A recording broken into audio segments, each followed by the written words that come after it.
दृष्टि, हर्षिता, जैन, कुमकुम, मनीषा, सोहेल, मुकेश, प्रज्ञा, प्रेम। आवाज़ आ रही है बच्चों? अरे आवाज़ आ रही है क्या? Good evening sir, good evening बेटा। चलो वालेकुम सलाम बेटा। चलो और सब ठीक है बेटा? अरे कैसे हो? बढ़िया, चलो ठीक है, स्टार्ट है। चलो बेटा, अपना जो लास्ट लेक्चर हो रहा था बेटा मोल कॉन्सेप्ट का, उसमें हम बात की थी बेटा हमने जैसे इक्विवेलेंट वेट या इक्विवेलेंट मास के बारे में, और फिर जो उसमें सबसे इंपॉर्टेंट था बेटा क्या, वैलेंसी फैक्टर यानी एन फैक्टर कैलकुलेट करना। ओके, बच्चा इस बात को रटता है कहाँ मुझे 1 लेना, कहाँ 2, कहाँ 3, कहाँ 4, कहाँ 5। लेकिन मैंने क्या कहा था, एक्चुअल में अगर अपन बात करें तो क्या करते हैं, अलग अलग कंडीशन में क्या करते हैं, एक्स की वैल्यू अलग अलग तरीके से कैलकुलेट की जाती है। सभी का कंक्लूजन वही होता है बेटा क्या, number of exchange of electron. Okay ठीक है, तो अलग अलग कंडीशंस के अकॉर्डिंग मैंने स्टेप बाय स्टेप बताना स्टार्ट किया था। जब से नंबर 1 पे स्टार्टिंग में अपने क्या पढ़ा था, फॉर आयंस के लिए कैसे करना है, फिर अपने बात की थी बेटा एसिड्स के लिए एक्स कैसे कैलकुलेट करते हैं, फिर अपने कहा था बेस के लिए कैसे करना है, फिर अपने बात की थी फॉर नॉर्मल और न्यूट्रल सॉल्ट। ओके, यहाँ से हमने बात की थी बेटा, और नॉर्मल और न्यूट्रल सॉल्ट में एक वेरी इंपॉर्टेंट मैंने बताया था बेटा मोर साल्ट का, फेरस अमोनियम सल्फेट। ध्यान रखना बेटा, मैक्सिमम बच्चे गलती करते हैं, रिपीटर बच्चे भी गलती करते हैं, सर यहाँ से मेरा ये कैसे आ गया, इसी वजह से गलती करते हैं। ध्यान रखना, नॉर्मल या न्यूट्रल सॉल्ट अगर बोले तो ध्यान रखना, कुछ नहीं बोले तो फेरस अमोनियम सल्फेट को क्या करना है, नॉर्मल या न्यूट्रल सॉल्ट मान के आंसर देना है, और इस कंडीशन में उसका एक्स कितना होगा, 4 होगा। ओके ठीक है, बाकी अदर कंडीशन में देखो इससे डिफरेंट कैसे होता है वो अपन बात करेंगे। ऑक्सीडेशन या फिर रिडक्शन प्रोसेस के अकॉर्डिंग वैलेंसी फैक्टर कैलकुलेट करना हो तो कैसे करना है बेटा, वो अभी अपन पढ़ेंगे। ओके, तो मैंने क्या कहा था, 4 कंडीशन हमने डिस्कस की है वैलेंसी फैक्टर कैलकुलेट करने की। एक तो कौन सी, आयंस के लिए, एसिड्स के लिए, बेस के लिए, और नॉर्मल या न्यूट्रल सॉल्ट के लिए। ओके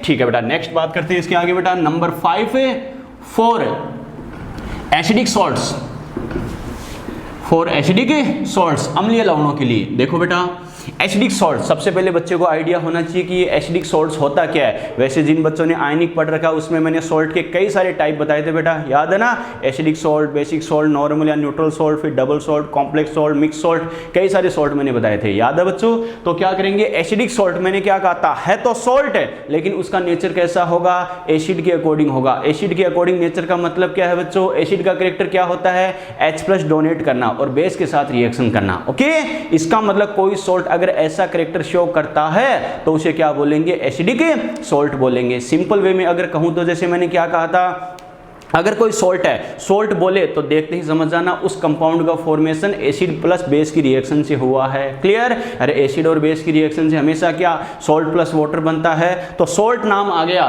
तो एक बात तो श्योर है बेटा, दिमाग में देखते आ जाना चाहिए कि इस कंपाउंड का फॉर्मेशन एसिड और बेस की रिएक्शन से हुआ है। क्लियर ठीक है, अब उस सॉल्ट की प्रॉपर्टी कैसी है बेटा, उसके अकॉर्डिंग उसे अलग अलग नाम दिया जाता है।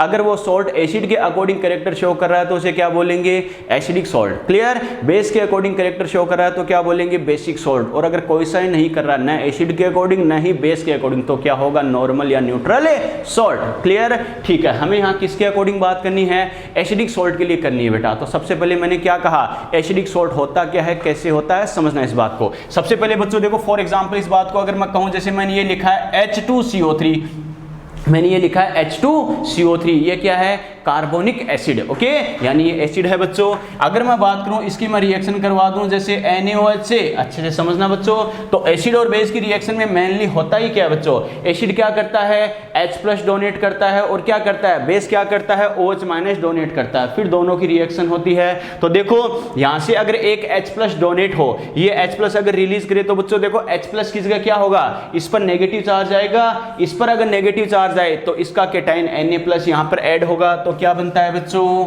NaHCO3, यहां से H+ रिलीज हो, यहां से OH-, तो ये क्या बनेगा बेटा, H2O। क्लियर, इस रिएक्शन में अगर मैं बात करूं बच्चों तो देखो ये क्या है, एसिड है। क्लियर, जो ओनली H+ डोनेट करता है, NaOH क्या, OH- डोनेट करता है, ये क्या है बच्चों, बेस है। क्लियर ठीक है, अब देखो बच्चों एक बात तो श्योर है कि ये एसिड और बेस की रिएक्शन से इसका फॉर्मेशन हुआ है, इसका मतलब ये सोल्ट तो है, लेकिन ये कैसा सोल्ट है बच्चों, देखो ये पता करने के लिए क्या करेंगे, अगर ये एसिड के अकॉर्डिंग नेचर शो कर सके तो मैं इसे एसिडिक सोल्ट बोल सकता हूं, अदरवाइज नहीं। ओके, तो देखते हैं बच्चों ये एसिड के अकॉर्डिंग नेचर शो कर सकता है या नहीं कर सकता। देखो बेटा समझना, NaHCO3 NaHCO3 की अगर मैं फिर से रिएक्शन करवाऊं किससे, NaOH से, तो ये क्या करेगा बच्चों, हमें पता है H2CO3 टोटल क्या करता है, 2H प्लस डोनेट करता है। अरे H2CO3 2H प्लस डोनेट करता है तभी तो कार्बोनेट आयन बनता है, CO3-2, यस और नो। एक H प्लस तो डोनेट कर चुका है, हमें पता है एक और कर सकता है नहीं कर सकता।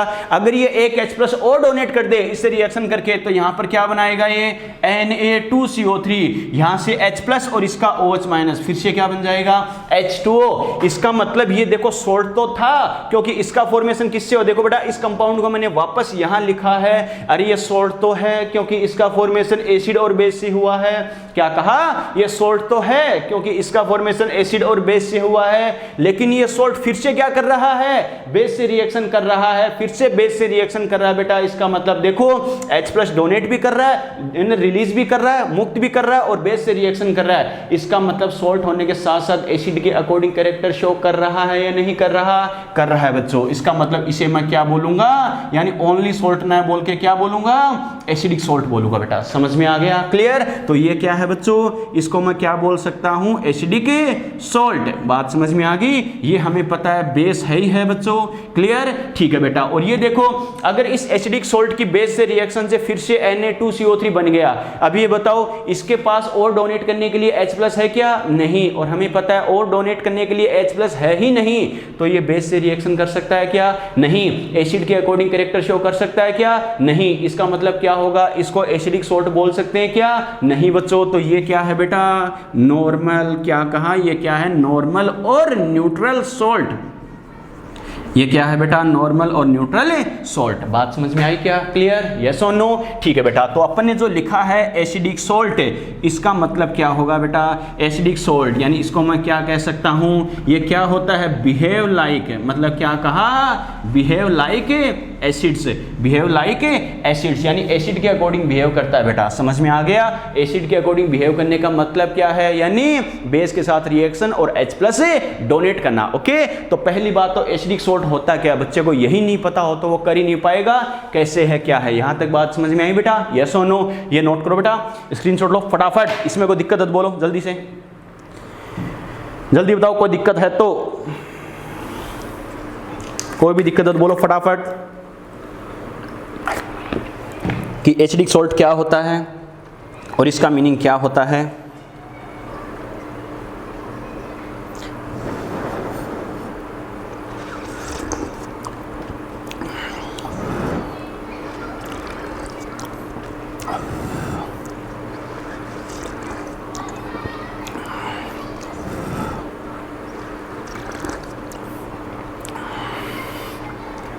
कोई भी दिक्कत हो बता सकते हो बेटा, बाकी बच्चों का रिप्लाई नहीं आया, सो रहे हो गया, दूरदृष्टि, करीना, कुमकुम, मनीषा, प्रेम, अच्छा प्रेम का रिप्लाई आ गया, सोहेल, प्रज्ञा, ठीक है, मुकेश,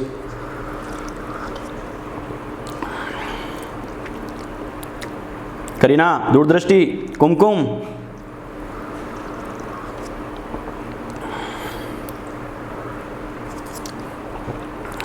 सर रिप्लाई कर तो दिया, कहाँ कर दिया, ठीक है बेटा, अच्छा इसी पे रिप्लाई किया है क्या, चलो बेटा यहां तक बात समझ में आई। ये तो अपन ने कहा बच्चों किसके लिए, एसिडिक सोल्ट के लिए। एसिडिक सोल्ट यानी क्या होता है, इसका मतलब है क्या होता है, यानी होगा तो सोल्ट लेकिन इसका नेचर कैसा होगा बेटा, एसिड के अकॉर्डिंग होगा, क्लियर।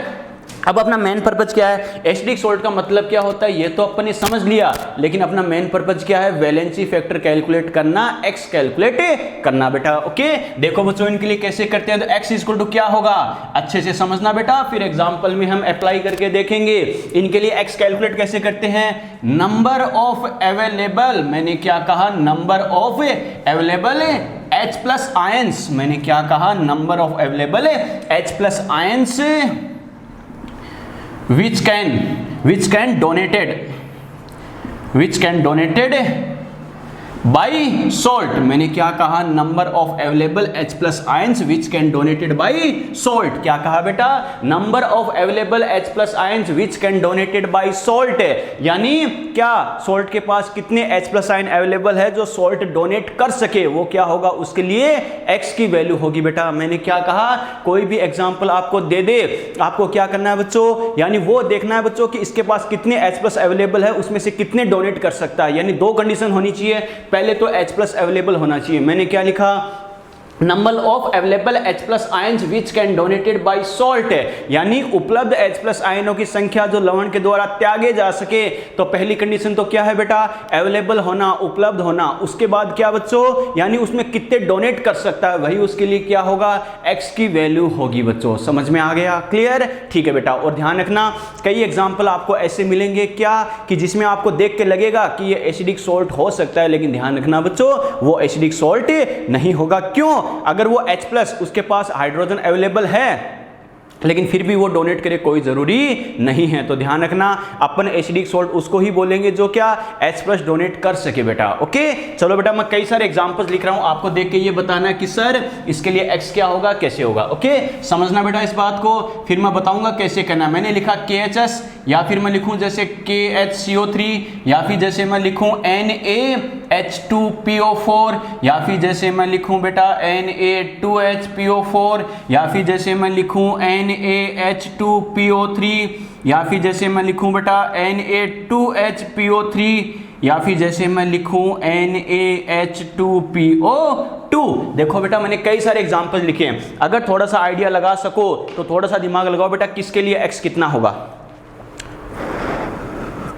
थोड़ा सा दिमाग लगाओ, फिर मैं आंसर बताऊंगा, अपना आंसर मैच करना। फिर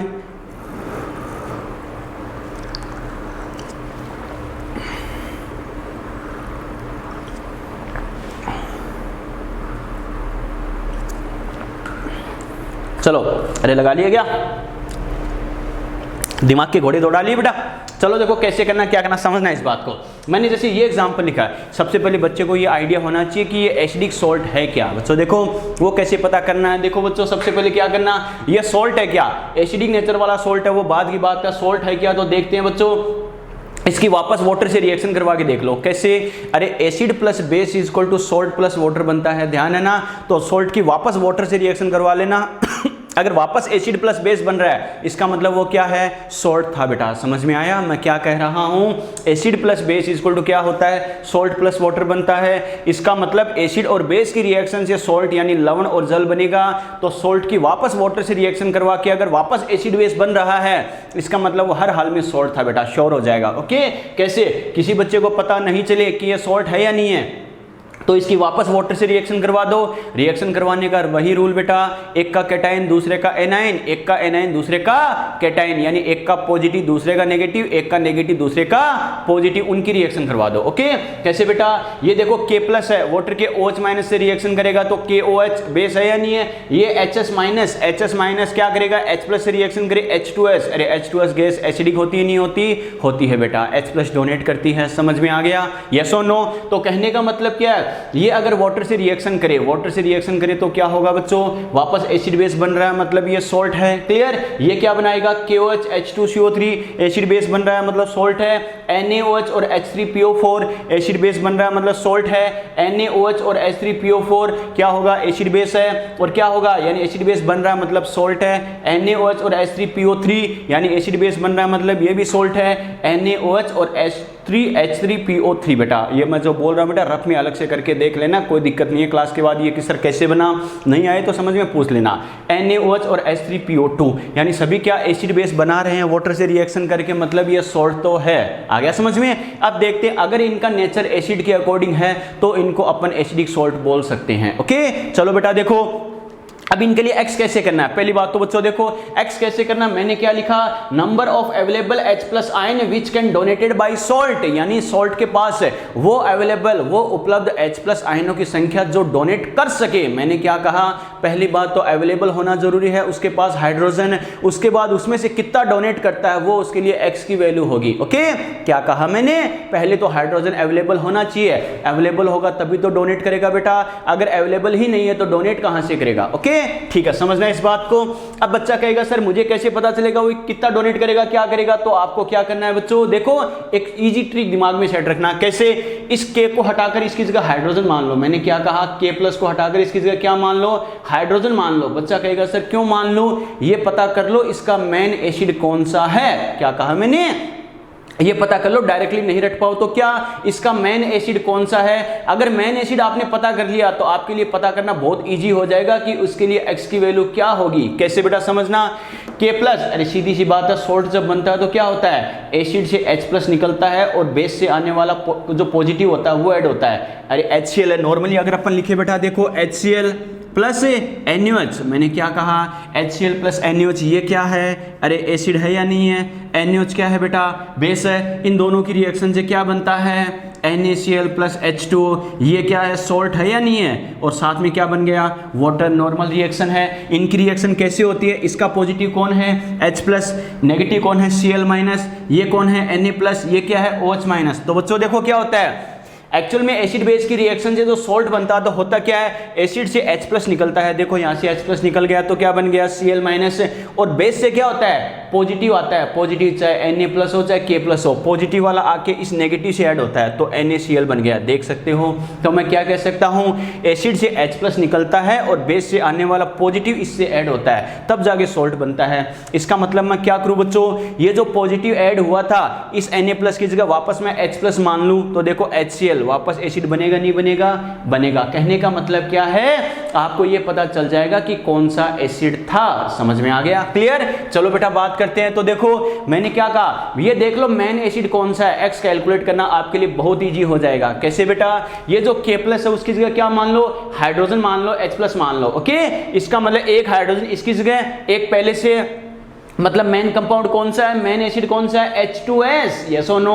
अरे एक इसकी जगह हाइड्रोजन, एक ये रहा, मतलब कितने हाइड्रोजन, 2 हाइड्रोजन हो गए, S, H2S। इसका मतलब H2S हमें पता है टोटल कितने H प्लस डोनेट करता है, टोटल 2 H प्लस डोनेट करता है। कितने कर चुका, इसका फॉर्मेशन हुआ तो एक तो कर चुका है, और कितने कर सकता है, मैंने क्या कहा, which can donated by salt, कितने कर चुका है हमें इससे मतलब नहीं है, और कितने कर सकता है उससे हमें मतलब है। ओके, तो मैंने क्या कहा समझने के लिए, K प्लस की जगह H प्लस मान लो, एक हाइड्रोजन ये यानी H2S, H2S टोटल कितने H प्लस डोनेट करता है बेटा, 2 H प्लस डोनेट करता है, टोटल 2 H प्लस डोनेट करता है तो टोटल 2 H प्लस डोनेट करता है, हमें पता है। देखो फिलहाल कितने कर चुका है, एक अगर डोनेट किया तब ये बना, अब और आगे कितने कर सकता है, एक और कर सकता है, यस और नो। इसका मतलब ये एक H प्लस डोनेट कर सकता है तो इसके लिए X कितना होगा, 1 होगा, 1 होगा। समझ में आ गया, क्लियर, ठीक है बेटा। KHCO3 इसके लिए देखो कैसे करना है, डायरेक्टली मत करो, कोई दिक्कत नहीं है।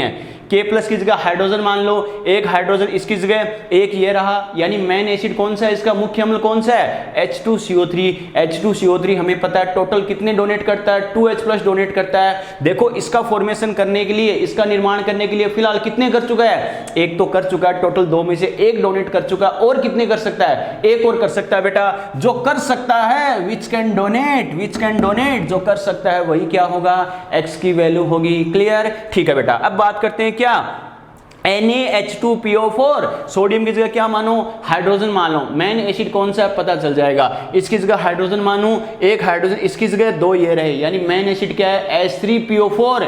H3PO4 क्या करेगा बेटा, कितने टोटल कितने करता है, 3 H प्लस डोनेट करता है, और हमें पता है देखो फॉर्मूले में क्या है, H2 है, यानी H3 में से H2 आ रहा है, इसका मतलब एक तो डोनेट कर चुका है, और बाकी कितने कर सकता है, टोटल 3 कर सकता है, एक कर चुका है, 2 और कर सकता है। मैंने क्या कहा, H3PO4, H3PO4 ध्यान रखना बेटा, फॉस्फोरस के 3 ऑक्सी एसिड मैंने ट्रिक भी बताई थी, क्या, H3PO4 और H3PO2, इन तीनों के लिए ध्यान रखना बच्चों, क्या, H3PO4 फेमस है बेटा, H3PO4, H3PO3 और H3PO2 बेटा, क्लियर। इनके लिए देखो कितने H प्लस डोनेट करते हैं, तो मैंने स्ट्रक्चर बना के बताई भी थी बेटा, देखो कैसे करना, क्या करना, ध्यान रखना। ये क्या करता है, 3 H प्लस डोनेट करता है टोटल, ये कितने करता है, टोटल 3, ये क्या करता है, टोटल 2 H प्लस डोनेट करता है, ये क्या करता है, टोटल एक ही H+ डोनेट करता है। ओके, इसकी स्ट्रक्चर के अकॉर्डिंग बता सकते हैं। क्यों?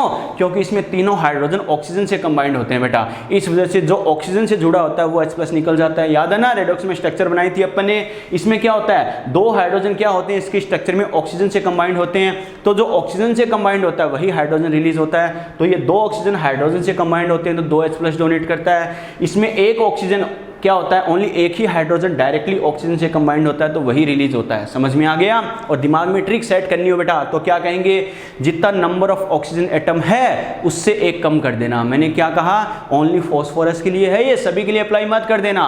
फॉस्फोरस के ऑक्सी एसिड इन तीनों के लिए, H3PO4, H3PO3, H3PO2, इनके लिए क्या कहेंगे, जितना ऑक्सीजन का नंबर ऑफ एटम होता है उससे कम कर देना। Number of donated H+ ion का नंबर होगा क्या, इसमें कितने ऑक्सीजन है, 4, तो कितने करता है, 3 H+ डोनेट करता है। इसमें कितने ऑक्सीजन एटम है बेटा, 3, तो कितने डोनेट करता है, 2 H+। इसमें कितने, 2, तो क्या करेगा, 1 H+ डोनेट करता है। समझ में आ गया मैंने क्या बोला, क्लियर? चलो बेटा देखो, अब अपने पॉइंट पर आते हैं। तो मैंने क्या कहा, NaH2PO4, NaH2PO4 सोडियम की जगह बेटा हाइड्रोजन मान के पहले ये देख लो मेन एसिड कौन सा है, क्योंकि एसिडिक सोल्ट की बात कर रहे हैं तो इसका एसिड मेन एसिड कौन सा है ये पता कर लो। सोडियम की जगह हाइड्रोजन मानो, एक हाइड्रोजन इसकी जगह, दो इसकी, ये दो पहले से, यानी H3PO4 मेन एसिड कौन सा है, H3PO4।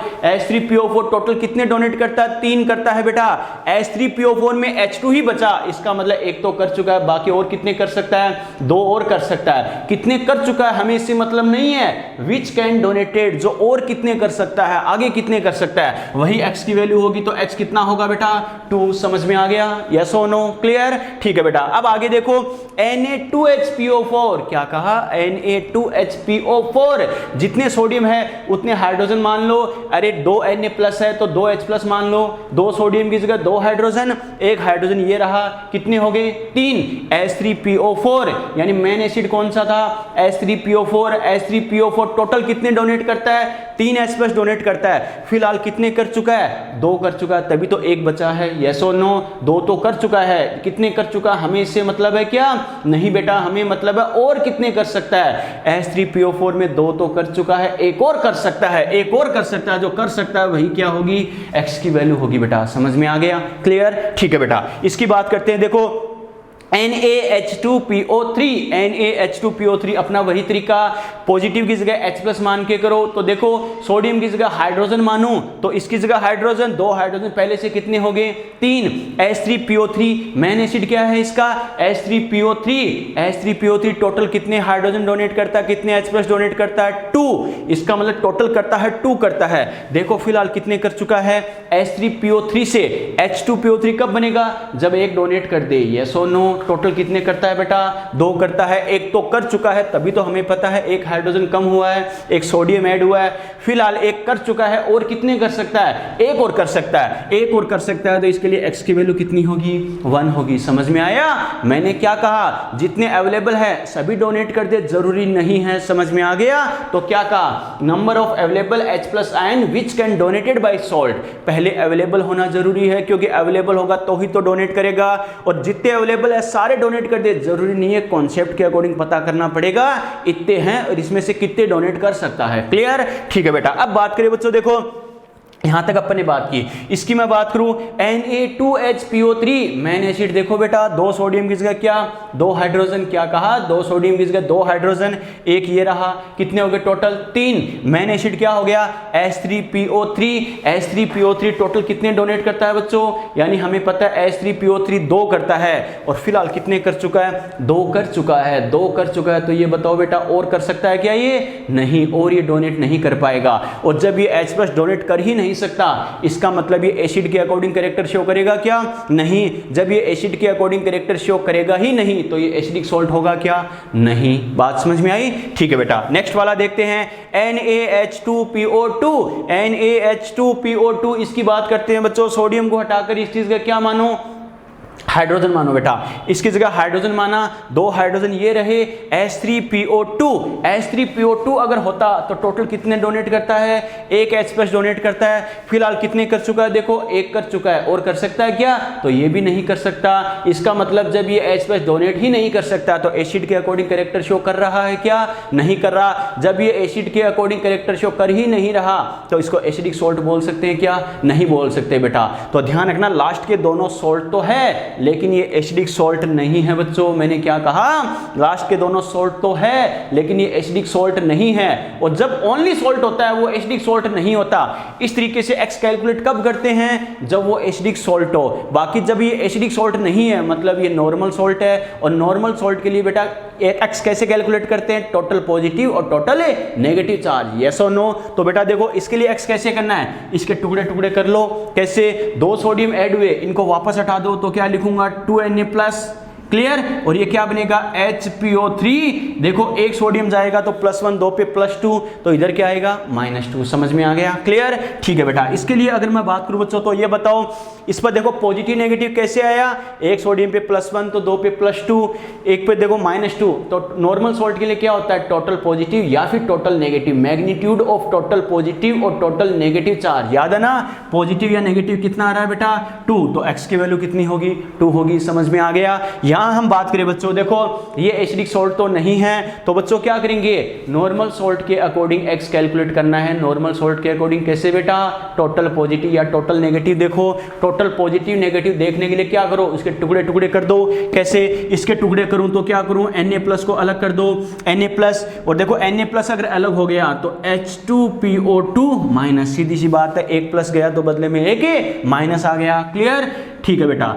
और हमें पता है, अब देखो प्लस माइनस Na+ और उस पर -1 +1 -1, एक्स की वैल्यू कितनी 1 बेटा। समझ में आया। तो ये कैसे किया, लास्ट के 2 का ध्यान रखना बेटा, लास्ट के 2 के लिए ऐसा क्यों किया है, नॉट एसिडिक सॉल्ट, यानी ये एसिडिक सॉल्ट नहीं है। समझ में आ गया, यस और नो। तो आपसे आते हुए भी गलती करवा देगा, कैसे करना क्या करना। तो मैंने क्या कहा बेटा, अगर कोई एसिडिक सॉल्ट है तो आपको क्या करना है, सबसे पहले ये देखना है कितने अवेलेबल है और उसमें से कितने डोनेट कर सकता है। क्योंकि अगर वो डोनेट कर सकता है मतलब एसिड के अकॉर्डिंग कैरेक्टर शो कर सकता है बच्चों, तो क्या करेगा, एसिडिक सॉल्ट है। और एसिडिक सॉल्ट के अकॉर्डिंग एक्स कैसे कैलकुलेट करना है, number of available H+ ion which can donated by salt, उपलब्ध H+ आयनों की संख्या जो कि त्यागे जा सके। पहले कितने त्याग दिए हमें इससे मतलब नहीं है, और कितने त्याग सकता है, क्लियर, और कितने त्याग सकता है। रटोगे तो कंफ्यूज हो जाओगे, इसके लिए इतना होता है, इसके लिए उतना होता है। कॉन्सेप्ट बहुत अच्छे हैं तो डायरेक्ट कर सकते हो, वरना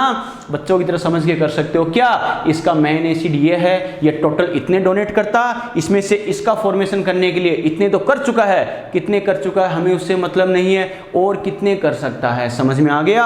और जितने डोनेट कर सके वही उसके लिए क्या होगी, एक्स की वैल्यू होगी, वैलेंसी फैक्टर की वैल्यू होगी बेटा। समझ में आया। यहां तक कोई दिक्कत हो तो बोलो फटाफट, फटाफट बोलो बेटा, यहां तक कोई दिक्कत है तो फटाफट, यहां तक कोई दिक्कत है तो बोलो।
चलो बेटा यहाँ तक बात समझ में आ गई?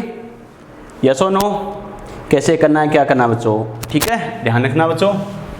चलो ये तो अपने क्या कहा, कोई एसिडिक सॉल्ट अगर हमें दिया जाए उसके लिए एक्स कैसे कैलकुलेट करना है, वैलेंसी फैक्टर कैसे कैलकुलेट करना है। चलो आगे बात करते हैं बच्चों। देखो कैसे करना है, क्या करना है। अगर बाय द वे हमें क्या करना है बच्चों, अगर कोई सॉल्ट की रिएक्शन दी जाए उस कंडीशन में आपको क्या करना है बच्चों? देखो समझना है इस बात को, क्या करना है। देखो if A reaction is given, मैंने क्या कहा, if A reaction is given for salt, मैंने क्या कहा, अगर कोई सॉल्ट की रिएक्शन दी जाए तो बच्चा देखो इस कंडीशन में आपको क्या करना, एक एक कंडीशन बता रहा हूं, इसमें क्या करना उसमें क्या करना, ताकि कंफ्यूज होने का चांस ही ना हो बेटा। ओके, क्या कहा, if A reaction is given for salt, अगर सॉल्ट के लिए क्या करना है, अगर कोई रिएक्शन दी जाए तो उस कंडीशन में क्या करना है आपको, x इज इक्वल टू क्या, नंबर ऑफ एक्सचेंज, मैंने क्या कहा, x is equal to number of exchange of H plus ions during the reaction, मैंने क्या कहा, यानी number of exchange of H plus ion during the reaction, यानी reaction में कितने H प्लस आयनों का एक्सचेंज हो रहा है वो क्या होगी, X की वैल्यू होगी बेटा। क्या कहा, ये कंडीशन कब काम में लेनी है, अगर किसी सॉल्ट की आपको क्या दे रखी है, रिएक्शन दे रखी है, तो उस कंडीशन में हमें क्या करना है, कितने H प्लस का एक्सचेंज हो रहा है बच्चों रिएक्शन में, वो हमें चेक करना है। वो क्या होगी, सॉल्ट के लिए X की वैल्यू होगी। मैंने क्या लिखा, यदि एक लवण की अभिक्रिया दे रखी हो, अगर अभिक्रिया दे रखी हो तो ही काम में लेना है, तो क्या करेंगे, X is equal to number of exchange of H plus ion during the reaction, अभिक्रिया के दौरान आदान प्रदान, एक्सचेंज का मतलब है चाहे डोनेट करे चाहे गेन करे, अभिक्रिया के दौरान आदान प्रदान किए गए H प्लस आयनों की संख्या। ओके, बच्चा कहेगा सर कैसे, तो बेटा समझना, जैसे ये बोला गया H3PO4 प्लस 2NaOH, मैंने क्या कहा, H3PO4 प्लस 2NaOH, इससे मान लो बेटा ये बन रहा है Na2HPO4 प्लस 2H2O, यानी इसने क्या किया बच्चों, देखो इसने 2 H प्लस डोनेट किए तो इसके 2 Na ऐड हो गए बेटा। मैंने क्या कहा, इसने 2 H प्लस डोनेट किए और 2 Na प्लस यहाँ पर ऐड हो गई। समझ में आ गया, क्लियर? तो क्या करेंगे, अब देखो बच्चा क्या करेगा, बच्चा कहेगा सर ने कहा था ऐसा कोई सॉल्ट बना है, तो ये हमें पता है H3PO4 से बना है, H3PO4 से अगर बना है तो H3PO4 टोटल 3 डोनेट करता है, फिलहाल कितने कर चुका है, 2 तो कर चुका है, तभी तो 2 सोडियम ऐड हुए हैं, 2 Na प्लस ऐड हुए हैं, क्लियर?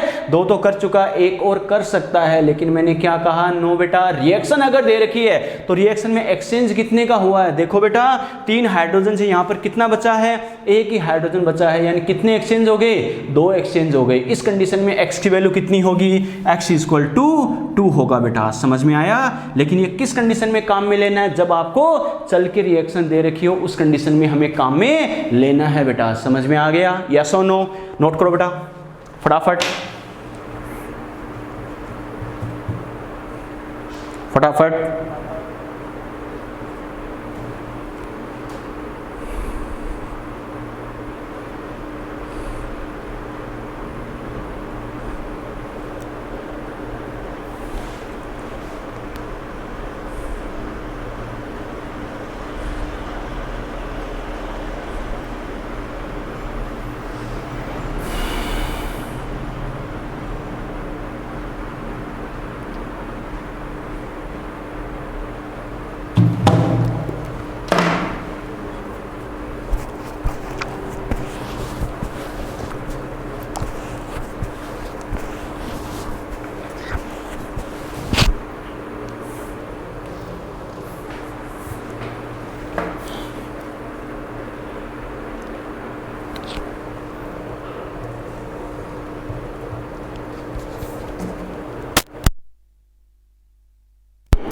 कोई दिक्कत बेटा यहाँ तक?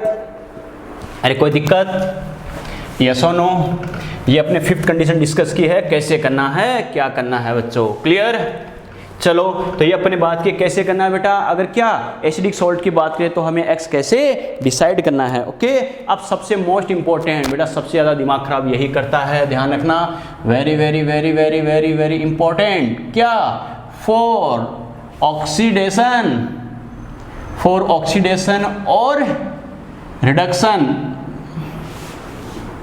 रिएक्शंस, फॉर ऑक्सीडेशन और रिडक्शन रिएक्शंस, ऑक्सीकरण या अपचयन अभिक्रियाओं के लिए। मैंने क्या कहा, ऑक्सीकरण या अपचयन अभिक्रियाओं के लिए कैसे करना है, क्या करना है बेटा। ओके, समझना है इस बात को बेटा। इस कंडीशन में क्या करते हैं, देखो पहली बात तो ऑक्सीडेशन क्या होता है, रिडक्शन क्या होता है, ध्यान है ना। ऑक्सीडेशन हमें पता है बच्चों, इंक्रीजिंग इन ऑक्सीडेशन नंबर, याद है ना, ऑक्सीडेशन नंबर का इंक्रीज होना। रिडक्शन क्या होता है, ऑक्सीडेशन नंबर का डिक्रीज होना। यस और नो, चाहे ऑक्सीडेशन हो चाहे रिडक्शन हो, ध्यान रखना मैंने ऑक्सीडेशन और रिडक्शन बोला है, ऑक्सीकरण या अपचयन दोनों नहीं बोले। दोनों हो जाएंगे तो रिएक्शन रेडॉक्स रिएक्शन हो जाएगी। रेडॉक्स रिएक्शन के लिए कैसे करना है, इसका नेक्स्ट टाइप है बेटा, वो तो इसके बाद बढ़ेंगे। इसमें क्या करना है हमें, या ओनली ऑक्सीडेशन या ओनली रिडक्शन की बात करें तो हमें क्या करना है। ओके, तो क्या करना है बच्चों, एक बात तो श्योर है, अगर ऑक्सीडेशन होगा तो ऑक्सीडेशन नंबर इंक्रीज होगा, रिडक्शन होगा तो ऑक्सीडेशन नंबर डिक्रीज होगा। ऑक्सीडेशन नंबर चाहे इंक्रीज हो चाहे डिक्रीज हो, चेंज तो होगा या नहीं होगा, होगा बेटा। ओके, तो क्या करना है, एक्स इक्वल टू क्या करना है, चेंज इन, क्या कहा, चेंज इन ऑक्सीडेशन नंबर, क्या कहा, ड्यूरिंग ऑक्सीडेशन और रिडक्शन। मैंने क्या कहा, change in oxidation number during oxidation और रिडक्शन, यानी चाहे ऑक्सीडेशन हो चाहे रिडक्शन हो, ऑक्सीडेशन यानी ऑक्सीकरण या अपचयन के दौरान ऑक्सीकरण अंक में परिवर्तन multiply by number of atoms. मैंने क्या कहा, multiply by number of atoms in reactant side, ये जरूर ध्यान रखना बेटा। क्या कहा, यानी multiply by number of atoms in reactant, number of atoms in reactant side, ये जरूर ध्यान रखना बच्चों। क्या कहा, चेंज इन ऑक्सीडेशन नंबर। देखो एग्जांपल में इस बात को अप्लाई करके दिखाऊंगा, लेकिन जब तक पता नहीं चलेगा सर ने कैसे किया, कर ही नहीं पाओगे बेटा। मैंने क्या कहा, change in oxidation number during oxidation और reduction multiply by number of atoms in reactant side, यानी ऑक्सीकरण या अपचयन के दौरान ऑक्सीकरण अंक में परिवर्तन गुणा क्रियाकारक की दिशा में परमाणुओं की संख्या। मैंने क्या कहा, ऑक्सीकरण या अपचयन के दौरान ऑक्सीकरण अंक में परिवर्तन गुणा क्रियाकारक की दिशा में परमाणुओं की संख्या। ओके, तो क्या करना है बच्चों, ध्यान रखना, चाहे ऑक्सीडेशन हो चाहे रिडक्शन हो, आपको ये देखना ऑक्सीडेशन नंबर में कितना परिवर्तन हो रहा है, कितना चेंज हो रहा है, और उसके बाद आपको क्या करना, reactant side number of atom कितने हैं। बच्चा कहेगा सर ये लिखने की क्या जरूरत है, बैलेंस केमिकल रिएक्शन में तो नंबर ऑफ एटम बराबर ही तो होंगे, होते हैं बेटा, ध्यान रखना। लेकिन रेडॉक्स रिएक्शन में, रेडॉक्स अभिक्रिया में क्या होता है, कई रिएक्शन ऐसी दे देती है जिसमें एटम बैलेंस नहीं होते, ध्यान रखना। उसको बैलेंस करने की ज़्यादा जरूरत भी नहीं होती, क्यों, क्योंकि रेडॉक्स में मेनली होता है चार्ज का फैक्टर डोमिनेट करता है, चार्ज का कारक जो आवेश का कारक प्रभावी होता है। ओके, तो क्या कहा, कुछ रिएक्शन ऐसी देगा जिसमें नंबर ऑफ एटम बैलेंस नहीं होंगे, तो उसमें ध्यान रखना। रिएक्टेंट साइड अगर 2 एटम है, जो प्रोडक्ट है उस साइड अगर 3 एटम है, बच्चा कहेगा सर 2 से मल्टीप्लाई करना है या 3 से करना है, number of atom in reactant side, गलती का चांस ही नहीं है, एक एक बात बता रहा हूँ, बात समझ में आई। रिएक्टेंट साइड कितने एटम है उनके नंबर से आपको मल्टीप्लाई करना है बच्चों। ओके, बात समझ में आई यहाँ तक। चलो बेटा अब इसके मेन एग्जाम्पल देखते हैं कैसे करना है, क्या करना है बच्चों, क्लियर। अगेन एक्सप्लेन, किसकी बात कर रहा है, इसकी बात कर रहा है क्या, मुकेश फटाफट बोलो, फटाफट।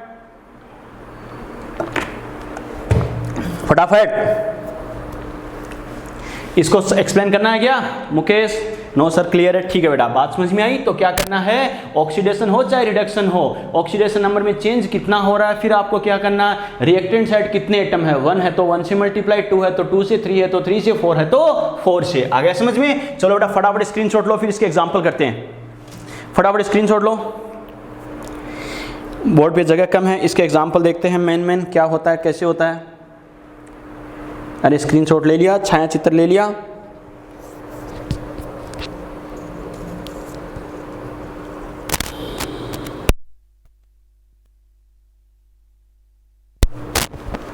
कर लिया बेटा। चलो अब देखते हैं इसके मेन एग्जाम्पल क्या होते हैं, कैसे होते हैं बेटा, अच्छे समझना, ये ध्यान रखना।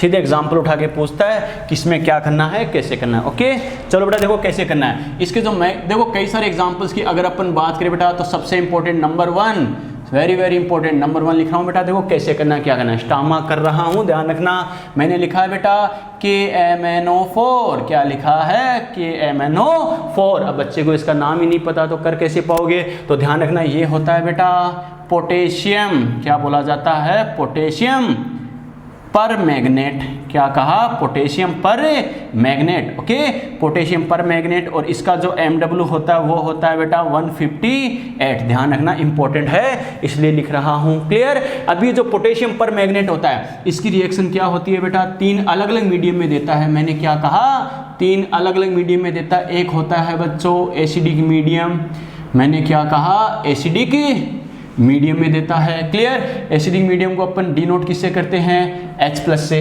बात समझ में आई क्या, क्लियर, ठीक है बेटा। एसिडिक मीडियम की अगर मैं बात करूं तो एसिडिक मीडियम में किस में कन्वर्ट होता है, ये MnO में कन्वर्ट होता है, MnO, मैंने क्या कहा, MnO, इसे बोलते हैं बच्चों मैग्नीज ऑक्साइड, क्या बोलते हैं इसे, मैग्नीज ऑक्साइड, बात समझ में आई क्या, ठीक है बेटा। मैग्नीज ऑक्साइड में कन्वर्ट होता है, या फिर क्या करेगा बच्चों, इसकी एक रिएक्शन किस कंडीशन में देता है, देखो X कैसे कैलकुलेट करना है अच्छे से समझना। एक इसकी कंडीशन क्या देगा, न्यूट्रल मीडियम, क्या कहा, न्यूट्रल मीडियम यानी उदासीन माध्यम, या फिर इसे क्या बोलेगा, वीक और डाइल्यूट, अच्छे से समझते जाना बेटा, वीक या डाइल्यूट बेसिक मीडियम, ओके, या तो क्या बोलेगा बेटा, न्यूट्रल मीडियम बोलेगा, या फिर क्या बोलेगा, वीक और डाइल्यूट बेसिक मीडियम यानी दुर्बल या तनु क्षारीय माध्यम, ओके। इस कंडीशन में किस में कन्वर्ट होता है, ये MnO2 में कन्वर्ट होता है, इसको बोला जाता है बेटा manganese dioxide, manganese dioxide, 2 oxygen है तो क्या बोल देंगे, डाइऑक्साइड बोल देंगे, क्लियर, ठीक है बेटा। तीसरी कंडीशन क्या होती है बेटा, थर्ड जो रिएक्शन होती है वो होती है ओनली, आपको बोले बेसिक मीडियम, मैंने क्या कहा, ओनली क्या बोले, बेसिक मीडियम, बेसिक मीडियम, या फिर इसे क्या कहेंगे बेटा, स्ट्रॉन्ग, क्या कहेंगे, स्ट्रॉन्ग, या फिर क्या बोलेंगे, कंसंट्रेट, क्या कहा, स्ट्रॉन्ग या कंसंट्रेट बेसिक मीडियम, स्ट्रॉन्ग या कंसंट्रेट बेसिक मीडियम, यानी क्या कहा, क्षारीय माध्यम बोले, या फिर क्या बोले, प्रबल या सांद्र क्षारीय माध्यम, ओके। इस कंडीशन में किस में कन्वर्ट होता है, ये K2MnO4, ध्यान रखना, नॉर्मली बताया नहीं जाता डिटेल से, आपको क्या करा, बच्चे को रटाया जाता है, इसमें ये होता है, इसमें ये होता है, इसमें होता है, लेकिन कैसे होता है बेटा समझना। इसे बोलते हैं क्या, पोटेशियम मैग्नेट, इसे क्या बोलते हैं, पोटेशियम मैग्नेट, बात समझ में आई बेटा, क्लियर। किससे क्या बनता है ये भी ध्यान होना चाहिए, ओके। अब बात करते हैं इसके लिए X कैसे करना है बेटा, तो देखो मैंने कॉन्सेप्ट क्या बताया, चेंज इन ऑक्सीडेशन नंबर, क्या कहा, change in oxidation number during oxidation और रिडक्शन, क्लियर, चाहे ऑक्सीडेशन हो चाहे रिडक्शन हो बेटा, चेंज इन ऑक्सीडेशन नंबर क्या है, ओके, उसके अकॉर्डिंग कैसे करना है, देखो समझना। सबसे पहले बात करें बच्चों, देखो मैग्नीज के रेस्पेक्ट में होता है, हमें पता है चार्ज में जो चेंज देखा जाता है वो क्या होता है, क्या करना बेटा, सेंट्रल एटम के रेस्पेक्ट में देखना है, क्या करना, केंद्रीय परमाणु के सापेक्ष देखना है। कई बार बच्चों को पता नहीं चले कि कौन से एटम के रेस्पेक्ट में देखूं, तो क्या करना है, जो सेंट्रल एटम होता है, केंद्रीय परमाणु होता है, उसके रेस्पेक्ट में देखना है चार्ज में कितना चेंज हुआ है, ओके। तो देखते हैं बेटा कैसे करना है। पोटेशियम KMnO4, पोटेशियम पर कितना, +1, यस और नो, अरे फर्स्ट ए का है या नहीं है बच्चों।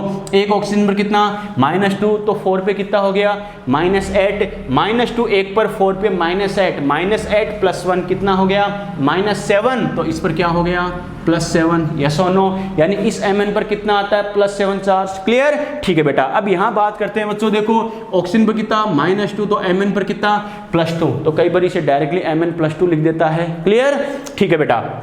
अब देखो क्या करेंगे, एक ऑक्सीजन पर कितना बच्चों, -2, तो 2 पर कितना, -4, इस पर ऑक्सीजन पर -4, तो बैलेंस करने के लिए इस पर कितना आएगा, +4, बात समझ में आ गई, क्लियर, ठीक है बेटा। देखो यहाँ करिए, पोटेशियम फर्स्ट ए का है तो क्या हो गया, +1, एक पोटेशियम पर +1 है तो 2 पर क्या हो गया, +2, क्लियर, ठीक है। एक ऑक्सीजन पर -2, तो 4 पर क्या, -8, -8 + 2 कितना बच गया, -6, तो यहाँ कितना बच गया, +6। अरे एक्स मेथड अपने रेडॉक्स रिएक्शन में डिस्कस किया था बेटा, ध्यान है ना, एक्स मेथड के अकॉर्डिंग क्या करना, ऑक्सीडेशन नंबर कैसे कैलकुलेट करना है, ध्यान है बच्चों।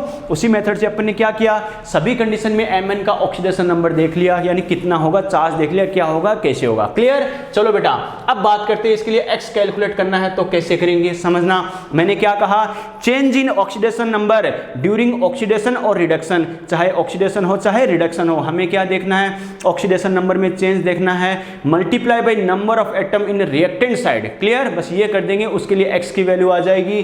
देखो बेटा यहाँ ऑक्सीडेशन नंबर, जो चार्ज होता है वही तो ऑक्सीडेशन नंबर होता है। यहाँ कितना है बेटा +7, ये कितना है +2, डिफरेंस कितने का +7 से +2 5 का। यस और नो? अरे डिक्रीज हो रहा है ना, रिडक्शन हो रहा है। कितना डिक्रीज हो रहा है? +7 से 1 कम होगा +6, +5, फिर क्या +4, +3, +2। समझ में आ रहा है बेटा कितना डिक्रीज हो गया? 5 का। इसका मतलब जो चेंज होता है वही तो क्या होता है? x की वैल्यू होगी। बच्चा कहेगा number of atom in reactant side. Sir ये क्यों नहीं किया? क्योंकि देखो Mn का कितना एटम है? 1 ही एटम है, तो 1 से मल्टीप्लाई करें कितना आएगा? 5 ही आएगा। समझ में आ गया? x की वैल्यू कितनी आ गई बेटा? 5 आ गया। और इसके लिए इक्विवेलेंट वेट अगर मैं करूं, हमें पता है बेटा इक्विवेलेंट वेट क्या होता है? mw/x। यस और नो? अरे इक्विवेलेंट वेट का फॉर्मूला क्या होता है? ये इसलिए बता रहा हूं बेटा क्योंकि इक्विवेलेंट वेट बार बार पूछेगा। इस कंडीशन में पोटेशियम परमैंगनेट का कितना होता है, इसमें कितना होता है, ध्यान रखना। ये डाटा रटने की बजाय तरीका पता है तो कर सकते हो। कैसे? इसका mw कितना होता है? 158 और x कितना आ गया? 5। इससे करोगे बेटा तो 3 और ये कितना आ गया बेटा? 1 और कितना आ गया? 0.66 यानी 31.66। ये किसी आ गया? इसका इक्विवेलेंट वेट आ गया एसिडिक मीडियम में। समझ में आ गया? क्लियर? ये डाटा ध्यान रखना बेटा, वेरी वेरी इंपॉर्टेंट। समझ में आ गया कि इस कंडीशन में क्या होता है, कैसे होता है बेटा। क्लियर? यहां तक बात ठीक है। चलो बेटा अब यहां आते हैं, इस कंडीशन में देखते हैं x कितना होगा। अपन ने क्या कहा? Change in oxidation number during oxidation और रिडक्शन। ऑक्सीडेशन हो चाहे रिडक्शन हो, चेंज कितना आ रहा है? +7 से +4, +7 से +4 कितने का चेंज आ रहा है? अरे 3 डिक्रीज हो रहा नहीं हो रहा? हो रहा है बच्चों। और रिएक्टेंट साइड कितने एटम है Mn का? 1, तो 3 × 1 कितना आ गया बेटा? 3 ही आ गया। x की वैल्यू कितनी आ गई? 3 आ गई। इसका इक्विवेलेंट वेट मुझे बताना हो तो mw तो फिक्स है बेटा 158/3 यानी कितना हो जाएगा? 52.66। अरे समझ में आ गया? यस और no? Very very very very important. समझ में आ गया? यानी न्यूट्रल मीडियम में या वीक या डायल्यूट बेसिक मीडियम में पोटेशियम परमैंगनेट का इक्विवेलेंट वेट कितना आता है? 52.66 बेटा। कैसे आता है? समझ में आ गया? क्लियर? चलो बेटा यहां से अगर अपन बात करें तो इस कंडीशन में बात करें x की वैल्यू क्या होगी, कैसे होगी बेटा? देखो कैसे करना है। यहां देखो x कितना आ रहा है बेटा? देखो बच्चों क्या? अरे ऑक्सीडेशन नंबर कितना है? +7। क्या है बच्चों? +7। +7 से किस में कन्वर्ट हो रहा है? ये +6 में कन्वर्ट हो रहा है। +7 से +6 में कन्वर्ट हो रहा है। इसका मतलब देखो चेंज कितने का आ रहा है? 1 का आ रहा है बेटा। यस और नो? डिक्रीज हो रहा है ना। और रिएक्टेंट साइड Mn के कितने एटम है? 1 ही एटम है, तो 1 × 1 कितना होगा बेटा? x की वैल्यू कितनी आ जाएगी? 1 आ जाएगी। और इस कंडीशन में क्या करेंगे? इक्विवेलेंट वेट कितना होगा? 158/1 यानी कितना होगा? 158। बच्चों देखो एलिमेंट वही है, यानी क्या? कंपाउंड वही है, लेकिन अलग अलग मीडियम के अकॉर्डिंग क्या आता है? x की वैल्यू क्या आ रही है? Different different. उस वजह से इक्विवेलेंट वेट भी क्या आ रहा है? Different different. आपको याद है बच्चों अपन एक पॉइंट बोला है क्या? यानी मोलर मास तो फिक्स होता है। देखो mw फिक्स है तो फिक्स है तो 158, लेकिन x की वैल्यू चेंज होने के साथ साथ इक्विवेलेंट वेट क्या हो रहा है? डिफरेंट डिफरेंट आ रहा है, नहीं आ रहा? आ रहा है बेटा। समझ में आ गया? तो बच्चा कंफ्यूज कहाँ होता है बच्चों? ध्यान रखना। एसिडिक मीडियम बोल दे, न्यूट्रल मीडियम बोल दे, वीक या डायल्यूट बेसिक मीडियम बोल दे, या फिर ओनली बेसिक मीडियम बोले तो ध्यान रखना स्ट्रॉन्ग या कंसंट्रेट क्या बोल रहा है? बेसिक मीडियम की बात कर रहा है। बच्चे को पता ही नहीं होता किस कंडीशन में मुझे कितना लेना है, क्या लेना है, लेकिन कैसे लेना है। समझ में आ गया? हाँ, रिडक्शन दोनों में ही होगा। क्यों? क्योंकि हमें पता है देखो यहाँ पर Mn पर चार्ज कितना है? +7। अरे Mn +7 से ज्यादा जा सकता है क्या? नहीं। एटॉमिक नंबर 25 तो इलेक्ट्रॉन 25 18 तक तो स्टेबल है। वैलेंसी सेल में कितने इलेक्ट्रॉन? 7, तो मैक्सिमम 7 ही डोनेट कर सकता है। तो मैक्सिमम +7 आ सकता है चार्ज। इससे ज़्यादा आ सकता है क्या? नहीं, इससे डिक्रीज आ सकता है। तो तीनों ही मीडियम में डिक्रीज तो होगा, रिडक्शन होगा, ऑक्सीडेशन हो चाहे रिडक्शन हो। हमें इससे मतलब है क्या? हमें मतलब किससे है? ऑक्सीडेशन नंबर में चेंज कितना है और reactant side number of atom कितने हैं। समझ में आ गया? यस और नो? क्लियर? कोई डाउट बेटा यहाँ तक? फटाफट स्क्रीनशॉट लो। कोई डाउट है तो बोलो फटाफट।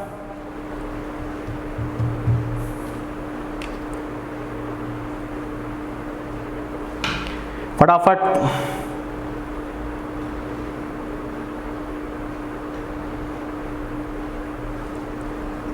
जल्दी बोलो बेटा, जल्दी बोलो, जल्दी बोलो, जल्दी बोलो। बोलते जाओगे ना, लेट हो जाओगे लास्ट में। अगर वेट करवाओगे तो खुद ही लेट हो जाओगे।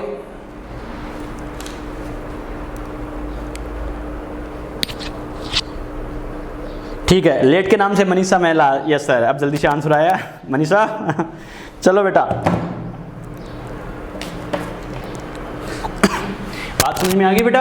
ये तो अपने किसकी बात की है, KMnO4 की बात की है बच्चों, ध्यान रखना। देखो वेरी वेरी इंपॉर्टेंट, कई सारे एग्जांपल्स करवा रहा हूं, कैसे करना है, क्या करना बच्चों, ओके कैसे करना है बेटा। देखो बात करते हैं, समझना इस बात को।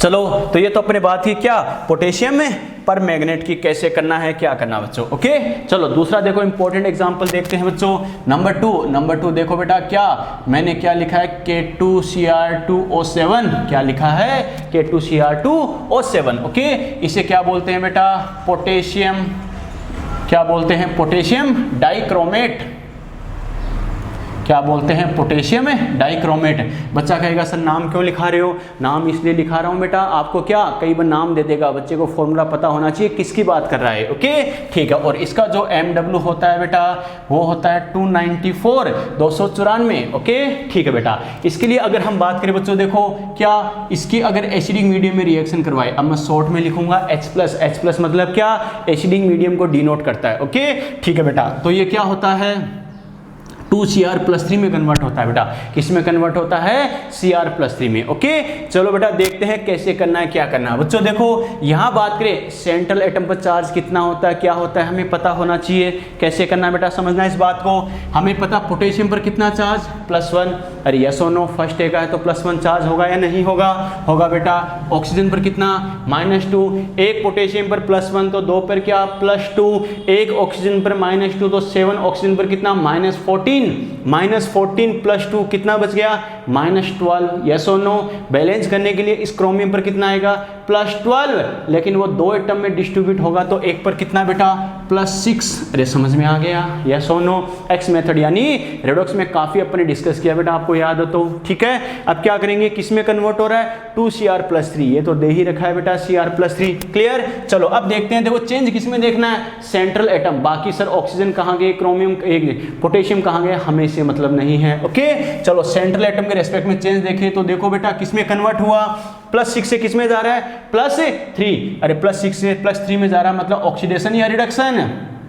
रिडक्शन बेटा, यस और नो। रिडक्शन हो चाहे ऑक्सीडेशन हो, हमें इससे मतलब है क्या, नहीं। x अगर मुझे कैलकुलेट करना है तो कैसे आएगा, चेंज इन ऑक्सीडेशन नंबर, +6 से +3 कितने का चेंज हो रहा है, 3 का। मैंने क्या कहा, +6 से क्या करेंगे, +3, +6 से +3 में अगर कन्वर्ट हो रहा है, इसका मतलब कितना चेंज आ रहा है, 3 का चेंज आ रहा है बेटा, 3, लेकिन multiply by number of atom in reactant side. अब समझ में आ गया, देखो रिएक्टेंट साइड क्रोमियम के कितने एटम है बेटा, 2, तो मल्टीप्लाई बाय क्या करूंगा, 2, तो इसके लिए x कितना आ गया, 6। समझ में आ गया कैसे किया, यस और नो। और यहां तक बात समझ में आई बेटा, क्लियर। चलो बेटा यानी x की वैल्यू मेरे पास कितनी आ गई बेटा, यानी 6 आ गई बेटा, ठीक है। ये मेरे पास वैलेंसी फैक्टर आ गया। अब हमें पता है, अगर मैं बात करूं इसके इक्विवेलेंट वेट की, तो इक्विवेलेंट वेट मुझे पता क्या होता है, MW/x होता है बच्चों, क्या होता है, MW/x बेटा, क्लियर। और MW/x के अकॉर्डिंग करूं तो यहां इसका इक्विवेलेंट वेट रखूं तो देखो MW कितना, 294 अपॉन क्या करेंगे 6, तो ये कितना आ जाएगा, 49 आ जाएगा, 49 आ जाएगा बेटा। समझ में आया कैसे किया, क्लियर, ठीक है बेटा। तीसरी रिएक्शन लिख रहा हूं बेटा, ये भी वेरी वेरी इंपॉर्टेंट है, ध्यान रखना। स्टार्टिंग की 3 तो आपको दिमाग में रखना ही रखना है बेटा, ओके। मैं क्या लिख रहा हूं, 2FeSO4 NH42 SO4.6H2O, okay.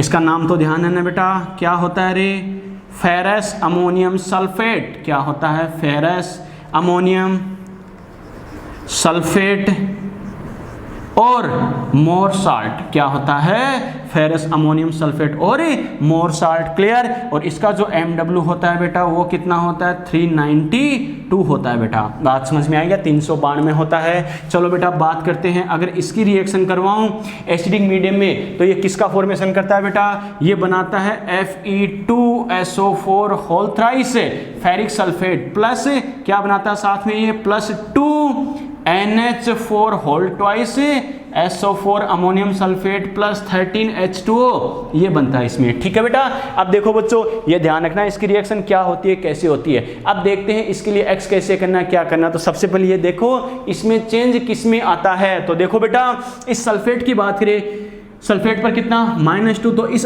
Fe पर कितना +2, क्लियर। इस सल्फेट पर कितना -2, तो अमोनियम पर कितना +1। अरे कैसे आया, ध्यान है ना, सल्फेट पर -2 तो इधर +2, 2 अमोनियम पे +2 तो एक पर कितना +1, क्लियर। चलो बेटा यहाँ देखते हैं इसकी डिजिट इसकी पावर में, इसकी डिजिट इसकी पावर में, याद है बच्चों। तो क्या करेंगे, ये 3 कहाँ आ जाएगा इसकी पावर में, ये 2 कहाँ आ जाएगा इसकी पावर में माइनस के साथ, क्लियर। ठीक है बेटा, इसकी डिजिट इसकी पावर में, ये -2 यहाँ 1 है सभी के साथ, तो ये क्या +1, समझ में आ गया। वाटर मॉलिक्यूल हमें पता न्यूट्रल ही होता है, क्लियर। अब देखते हैं बच्चों चेंज किस में आ रहा है, चेंज किस में आ रहा है। तो देखो बेटा क्या करेंगे, Fe+2 किस में जा रहा है, Fe+3 में। इसका मतलब Fe+2 अगर Fe+3 में जाए तो देखो बेटा क्या करेंगे, Fe+2 अगर Fe+3 में जा रहा है तो मतलब क्या हो रहा है इसका ऑक्सीडेशन, यस और नो।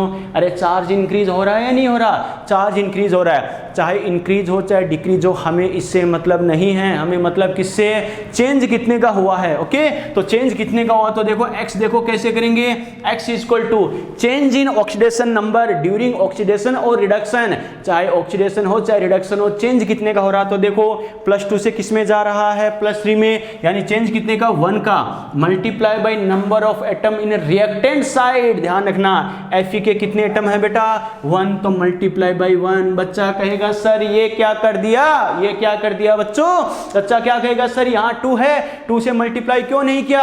पहली बात तो सर इस 2 से मल्टीप्लाई क्यों नहीं किया, कंफ्यूज ना हो इसीलिए मैंने बोला है number of atom in reactant side, reactant side वाले कंसीडर करने हैं आपको। बात समझ में आ गई। बच्चा कहेगा सर रिएक्टेंट साइड वाले कर लो, तो ये 2 है ना, इससे मल्टीप्लाई क्यों नहीं किया। ये 2 तो बेटा सभी के कॉमन है, मैंने क्या कहा, ये 2 तो क्या है सभी के कॉमन है। अकेला Fe के साथ अगर कोई कोफिशिएंट होता, गुणांक होता, कोई संख्या होती, कोई डिजिट होती, उसको मल्टीप्लाई करते। समझ में आ रहा है मैं क्या कह रहा हूं बेटा। ये 2 तो क्या है, रिएक्शन को बैलेंस करने के लिए सभी के साथ कॉमन है, और जो सभी के साथ कॉमन में कोई नंबर हो, कोई संख्या हो, उससे आपको मल्टीप्लाई नहीं करना है, उससे गुणा नहीं करना है। समझ में आ गया, यस और नो। इसे 2 से क्यों नहीं किया बेटा, समझ में आ गया। Number of atom in reactant side, ध्यान रखना क्रियाकारक की तरफ जो संख्या होगी बेटा उसी से मल्टीप्लाई करना है, क्लियर। लेकिन इस 2 से क्यों नहीं किया, ये तो रिएक्शन को बैलेंस करने के लिए लिखा गया है, लेकिन एक्चुअल में क्या ये सभी के लिए कॉमन है, सभी के लिए कॉमन है, तो इसे मल्टीप्लाई नहीं करेंगे। अगर यहां पर Fe के साथ होता तो इसे यूज करते, नो डाउट करते बेटा, हर हाल में करते। समझ में आ गया। चलो बेटा, तो मैंने क्या कहा, देखो बाकी किसी में चेंज हो रहा है क्या, सल्फेट -2 से -2 सेम है, अमोनियम एन +1 से +1 सेम है, सल्फेट -2 से -2 सेम है। कोई चेंज आ रहा है क्या, नहीं बेटा कोई चेंज नहीं आ रहा। इसका मतलब इसके लिए X कितना आ गया, X आता है 1। बात समझ में आई क्या। और इक्विवेलेंट वेट की मैं बात करूं तो 392/1, यानी कितना आ गया 392, 392 आ गया। Very very very very important बेटा, कैसे आता है, क्या आता है, क्लियर। मैंने क्या कहा था, एक जगह आया था मोर साल्ट का X क्या आया था 4 आया था, इक्विवेलेंट वेट कितना आया था 98। वो तो कब आया था बच्चों, जब अपने क्या किया था, जब अपने नॉर्मल सॉल्ट मान के किया, क्लियर। और बच्चा यही गलती करता, सर मेरा ये कैसे आ गया, वो कैसे आ गया। ध्यान रखना, अब मैं जो बोल रहा हूँ अच्छे से समझना उसे, क्या और अच्छे सुनना है, क्या बेटा। कुछ नहीं बोले, कुछ नहीं बोले तो बच्चा कहेगा सर लिख देगा, लिख के दे देगा। बिल्कुल बेटा बात वही है। अगर एग्जामिनर कुछ नहीं बोले तो क्या करना है, आपको मोर साल्ट को नॉर्मल या न्यूट्रल सॉल्ट मानकर, सामान्य या उदासीन लवण मानकर X की वैल्यू 4 करनी है। समझ में आ गया। फिर सुन लेना, कुछ नहीं बोला जाए तो मोर साल्ट को क्या करना है, नॉर्मल या न्यूट्रल सॉल्ट मानकर X की वैल्यू कितनी करनी है 4, क्लियर। अगर एसिडिक मीडियम दे दे, क्या कहा, अगर एसिडिक मीडियम दे दे तो आपको क्या करना है बेटा, फेरस अमोनियम सल्फेट मोर साल्ट के लिए X की वैल्यू कितनी लेनी है 1 लेनी है। समझ में आ गया। MW तो फिक्स है बेटा, 392 है तो 392, लेकिन कुछ नहीं बोले तो नॉर्मल या न्यूट्रल साल्ट मानकर total positive total negative X 4 आएगा। एसिडिक मीडियम नाम आ गया क्वेश्चन में, X की वैल्यू 1 होगी, क्योंकि एसिडिक मीडियम में ऑक्सीडेशन होता है तो Fe+2 Fe+3 में कन्वर्ट होता है। समझ में आ गया, क्लियर। कोई दिक्कत है तो बोलो फटाफट, जल्दी बोलो, फिर आगे बढ़े, जल्दी बोलो फटाफट।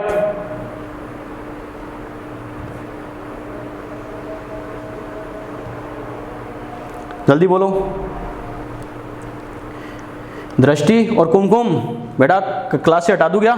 जब ऐसे ही बैठे तो फायदा क्या हुआ? मोबाइल साइड में रख के ऐसे ही बैठ गए क्या? दृष्टि, कुमकुम, क्लास से हटा दूँ बेटा? तो रिप्लाई क्यों नहीं आ रहा? वो कहाँ है? अंधे बच्चे कहाँ हैं? अरे अंधे बच्चों को स्क्रीन दिखाई नहीं दे रही क्या? दूरदृष्टि फटाफट बोल। टाइपिंग धीरे है। अच्छा, और दूरदृष्टि कहाँ है? उसे क्लास से हटा दूं?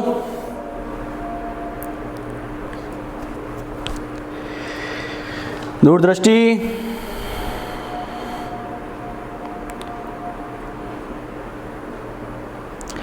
यहां तक बात ठीक है बेटा?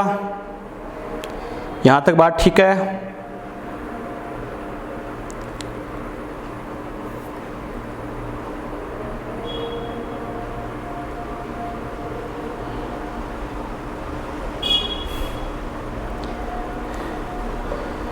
अच्छा, दूरदर्शी से टाइप हो गया? क्या बात है बेटा। इसलिए बार बार प्रॉब्लम होती है, टाइपिंग धीरे है, टाइपिंग धीरे है तो बेटा दुनिया के बराबर चलो। चलो बेटा, वेरी गुड। टाइपिंग धीरे है तो दुनिया के बराबर चलो, टाइपिंग धीरे है तो बेटा पीछे रह जाओगे। जो जो हमें कैरियर के लिए चाहिए बेटा, वो हर चीज़ हमारी बेस्ट होनी चाहिए, बेटर नहीं बेस्ट। कुछ अंधे बच्चों की तो मान सकते हैं, उनको दिखाई नहीं देता, उनको तो कीपैड ढूंढना पड़ता है, कहाँ पर है कहाँ पर है कहाँ पर है, ऐसे कर करके। लेकिन जो बच्चे ठीक है, नॉर्मल है, उनके लिए तो होना ही चाहिए बेटा। बात समझ में आई क्या? अंधे बच्चों के साथ मेरी सिंपैथी, पूरी सिंपैथी है बेटा, टेंशन मत लो। उनको 1-2 सेकंड एक्स्ट्रा लग सकते हैं, लेकिन फिर भी रिप्लाई जरूर किया करो बेटा। चलो नेक्स्ट एग्जाम्पल की बात करते हैं। 3 अपने बहुत इंपॉर्टेंट एग्जाम्पल अपने डिस्कस किए। देखो इसके अलावा हमें क्या पूछ सकता है बेटा, समझना। देखो एक एग्जाम्पल मैं लिख रहा हूँ, समझना। C2O4 -2, क्या लिखा है? C2O4 -2। ये क्या होता है बेटा? इसको बोलते हैं ऑक्जेलेट आयन। क्या कहा? Oxalate ion. बच्चा कहेगा सर कैसे? तो बच्चों ऑक्जेलिक एसिड होता है ना, COOH होल ट्वाइस, उससे बना है बेटा। जब ऑक्जेलिक एसिड क्या करता है, दोनों H+ डोनेट कर देता है तो क्या होता है? अरे ऑक्जेलिक एसिड में क्या होता है? COOH होल ट्वाइस, 2 कार्बन और 2 हाइड्रोजन 4 ऑक्सीजन। क्लियर? दोनों H+ चले गए, 2 कार्बन 4 ऑक्सीजन बच गए, और 2 H+ गए तो 2 माइनस आ गया। समझ में आ गया? ठीक है बेटा। और ये जो ऑक्जेलेट आयन होता है, ये रिएक्शन करके क्या बनाता है बेटा? 2CO2 बनाता है। क्या कहा? 2CO2 बनाता है। जैसे क्या? अरे 1 कार्बन 4 ऑक्सीजन, 1 CO2 में 1 carbon 2 oxygen multiply by 2CO2। Clear? और CO2 के लिए बच्चे बहुत गलती करते हैं बेटा। देखो अब नहीं करोगे कैसे? तो देखो कैसे करना है बच्चों। देखो अगर X मेथड से करे बच्चों, देखो क्या करना है, इस कार्बन का ऑक्सीडेशन नंबर में X मान लूं। कितने कार्बन एटम है? 2, तो कितना हो गया? 2X। एक ऑक्सीजन का हमें पता है 2 होता है, तो 4 का कितना? -8। 2X -8, नेट चार्ज कितना? -2 के बराबर। तो -8 अगर इधर आए तो +8, +8 -2 कितना हो गया? +6/2। तो एक कार्बन पर कितना? +3। अरे ये कार्बन का +3 कैसे आया? समझ में आया? यस और नो? स्क्रीन पे तो आ रहा है ना। ये कार्बन किस में आएगा बेटा? +3 में आया, X मेथड से। क्लियर? यहाँ तो सिंपल है। क्या? एक ऑक्सीजन पर -2 तो 2 पर -4 तो इस पर बेचारे पर कितना? +4। यस और नो? अब देखते हैं बच्चों किस में चेंज आया, कैसे आया है। यहां अगर मैं बात करूं बेटा, देखो कार्बन +3 से +4 में जा रहा है, मतलब ऑक्सीडेशन या रिडक्शन है? अरे ऑक्सीडेशन, चार्ज इंक्रीज हो रहा नहीं हो रहा? हो रहा है बच्चों। तो अगर मैं बात करूं इसके लिए X कितना आ जाएगा? अगर ऑक्सीडेशन हो रहा है तो देखो बेटा X क्या करना है? +3 से +4 में जा रहा है, मतलब कितना चेंज हो गया? 1 multiply by number of atom in reactant side. याद है ना, क्रियाकारक की दिशा में परमाणु की संख्या। तो देखो बेटा कार्बन के कितने एटम है रिएक्टेंट साइड? 2 कार्बन एटम, तो मल्टीप्लाई बाय 2, तो X कितना आ गया? 2। काम खत्म। ये इसके लिए क्या हो गया? X की वैल्यू होगी बेटा। समझ में आ गया? क्लियर? चलो बेटा एक एग्जांपल मैं लिख रहा हूं बेटा, समझना। मैंने ये लिखा है FeC2O4। क्या लिखा है? FeC2O4। इसको बोला जाता है बेटा फेरस ऑक्जेलेट। क्या बोला जाता है? Ferrous oxalate. क्लियर? ठीक है बेटा। इसकी अगर रिएक्शन करवाते हैं किसमें? एसिडिक मीडियम में, तो ये क्या बनाता है? Fe+3 +2CO2 क्या बनाता है, Fe+3+2CO2 में कन्वर्ट होता है। ये एक एक रिएक्शन ध्यान होनी चाहिए बेटा, ध्यान रखना, बहुत इंपॉर्टेंट है अपने लिए। तो बेटा देखो कैसे करना है, क्या करना समझना। यहां बात करें तो Fe पर क्या होता है +2, क्योंकि ऑक्सिलेट आयन पर चार्ज कितना होता है -2। अरे हर कंपाउंड का चार्ज ऑलमोस्ट बेटा फिक्स है, ऑलमोस्ट फिक्स है, कुछ का वेरिएबल होता है लेकिन मैक्सिमम का फिक्स है। ऑक्सिलेट आयन देखो -2 चार्ज आता है, ध्यान है ना, इस पर -2 तो Fe पर क्या +2, और ऑक्सिलेट आयन में कार्बन पर कितना आता है +3, तो यहाँ मैं +3 लिख सकता हूँ क्या, यस और नो। अरे कैसे लिख सकते हैं, ध्यान है ना, एक्स मेथड से। क्लियर, चलो बेटा यहाँ हमें पता है Fe पर तो +3 है ही है, कार्बन पे कितना आता है +4, यस और नो। ठीक है बेटा, अब देखते हैं किसमें चेंज हो रहा है, क्या चेंज हो रहा है। बेटा देखो अगर मैं बात करूँ Fe की, Fe देखो बेटा क्या हो रहा है, +2 से किस में कन्वर्ट हो रहा है +3, इसका मतलब इसका क्या हो रहा है ऑक्सीडेशन, यस और नो। अरे ऑक्सीडेशन हो रहा नहीं हो रहा, +2 से +3 चार्ज इंक्रीज हो रहा है, ऑक्सीडेशन नंबर इंक्रीज होना मतलब ऑक्सीडेशन। और देखो इसके लिए अगर मुझे x चाहिए तो मैं क्या करूंगा बेटा, x देखो +2 से +3 कितना चेंज हुआ है 1 का change, multiply by number of atom in reactant side, reactant side कितना एटम है Fe का 1 है, तो मल्टीप्लाई बाई 1, x कितना आ गया 1, ये तो इससे आ गया। अब देखता हूं कार्बन में कितना चेंज आ रहा है, कार्बन में चेंज देखो बेटा कैसे करूंगा, अगर कार्बन का चेंज मैं कैलकुलेट करूं तो कार्बन देख सकते हैं बेटा कैसे करना है। देखो पहली बात तो +3 से +4 में गया है, मतलब क्या हुआ है ऑक्सीडेशन, यस और नो। अरे ऑक्सीडेशन हुआ है नहीं हुआ, +2 से +3 से किस में गया +4 में गया है, इसका मतलब ऑक्सीडेशन हुआ है। तो x कैसे करूंगा, x कैसे करना है बेटा, +3 से +2 चेंज इन, +3 से +4 चेंज इन ऑक्सीडेशन नंबर कितना 1, अरे 1 का ही तो चेंज हुआ है, multiply by number of atom in reactant side, reactant side कितने एटम है बेटा 2, तो मल्टीप्लाई बाई 2 मतलब क्या कर देंगे 2 कर देंगे, यस और नो। बात समझ में आई क्या, इसका मतलब बच्चा कहे सर इसके लिए x में क्या करना है, मुझे 1 लेना 2 लेना, दोनों का टोटल लेना है, क्यों, क्योंकि x का मैंने क्या कहा था बेटा, मेनली x होता ही क्या है, यानी change in oxidation number, actual में चाहे ऑक्सीडेशन बोले रिडक्शन बोले कुछ भी बोल दे, मेन कंक्लूजन क्या होता है, number of exchange of electron, क्या होता है number of exchange of electron, ध्यान है ना। तो देखो यहाँ Fe का जब ऑक्सीडेशन होगा तो 1 इलेक्ट्रॉन का लॉस होगा, अगर ऑक्सिलेट आयन का ऑक्सीडेशन होगा तो 2 इलेक्ट्रॉन का लॉस होगा, टोटल कितना लॉस हुआ बेटा 1 + 2 कितना 3 बेटा, समझ में आ गया। तो यहाँ से क्या लिखेंगे, इसका मतलब इसके लिए जो टोटल x आता है यानी टोटल, यानी x इक्वल टू कितना आएगा 1 + 2 मतलब कितना आता है 3 आता है। ये किसके लिए, फेरस ऑक्जेलेट के लिए, समझ में आ गया। ये एक एक डाटा लिखा रहा हूं ना, इसके लिए कितना उसके लिए कितना ध्यान होना चाहिए बेटा, समझ में आ गया, क्लियर। चलो बेटा ये एग्जांपल मैंने किसके लिए लिखा, अपने फेरस ऑक्जेलेट के लिए। एक एग्जांपल और लिखते हैं बेटा, जैसे मैंने ये लिखा है Fe फिर क्या लिख रहा हूं 2 और C2O4 होल थ्राइस, क्या लिखा बेटा Fe2C2O4 होल थ्राइस, इसको मैं बोल रहा हूं बेटा फेरिक ऑक्जेलेट। क्या कहा, फेरिक ऑक्जेलेट, समझ में आया बेटा, ठीक है। जब फेरिक ऑक्जेलेट की क्या करते हैं बच्चों, एसिडिक मीडियम में रिएक्शन करवाते हैं H+ की प्रेजेंस में, तो क्या बनता है 2Fe, अरे ये 3 इसकी पावर में आ जाएगा, मतलब क्या +3, और क्या बनेगा देखो एक C2O4 से क्या बनता है बेटा 2CO2, अरे बनता नहीं बनता, एक ऑक्सिलेट आयन से 2CO2, तो 3 है तो कितना बन जाएगा 6CO2, समझ में आया कैसे किया, यस और नो, क्लियर। चलो बेटा अब देखते हैं किसका ऑक्सीडेशन या रिडक्शन हुआ है। देखो बेटा ये डिजिट इसकी पावर में, तो ये Fe क्या +3, ये 2 यहाँ पर ऐसे बेटा, समझ में आ गया, क्लियर, ठीक है। अब हमें पता है जो ऑक्सिलेट आयन वाला कार्बन होता है उस कार्बन पर चार्ज कितना होता है +3, तो देखो बेटा इस कार्बन पर कितना +3, अरे एक एक चार्ज मैं कैसे लिख रहा हूं, समझ रहे हो ना, क्लियर। ये Fe +3 दे ही रखा है, इस कार्बन पर कितना होता है +4, समझ में आ गया, क्लियर। अब देखो चेंज किस में आया, कैसे आया, अरे Fe तो देखो +3 से +3 है, जब चेंज हुआ ही नहीं है तो मैंने क्या कहा था, चेंज इन ऑक्सीडेशन नंबर, पहले ऑक्सीडेशन नंबर में चेंज होना जरूरी है बेटा, आ गया समझ में। कोई चेंज हुआ है क्या, +3 से +3 है, इसे छोड़ो। कार्बन देखो क्या करेंगे, कार्बन की बात करें, देखो बेटा +3 से किस में जा रहा है +4, इसका मतलब ऑक्सीडेशन हुआ या नहीं हुआ है, ऑक्सीडेशन हुआ बेटा। अब देखेंगे x कैसे करना है, तो ध्यान रखना देखो +3 से +4 चेंज इन ऑक्सीडेशन नंबर कितना चेंज हुआ बेटा 1 का, अरे 1 इंक्रीज हुआ है, multiply by number of atom in reactant side.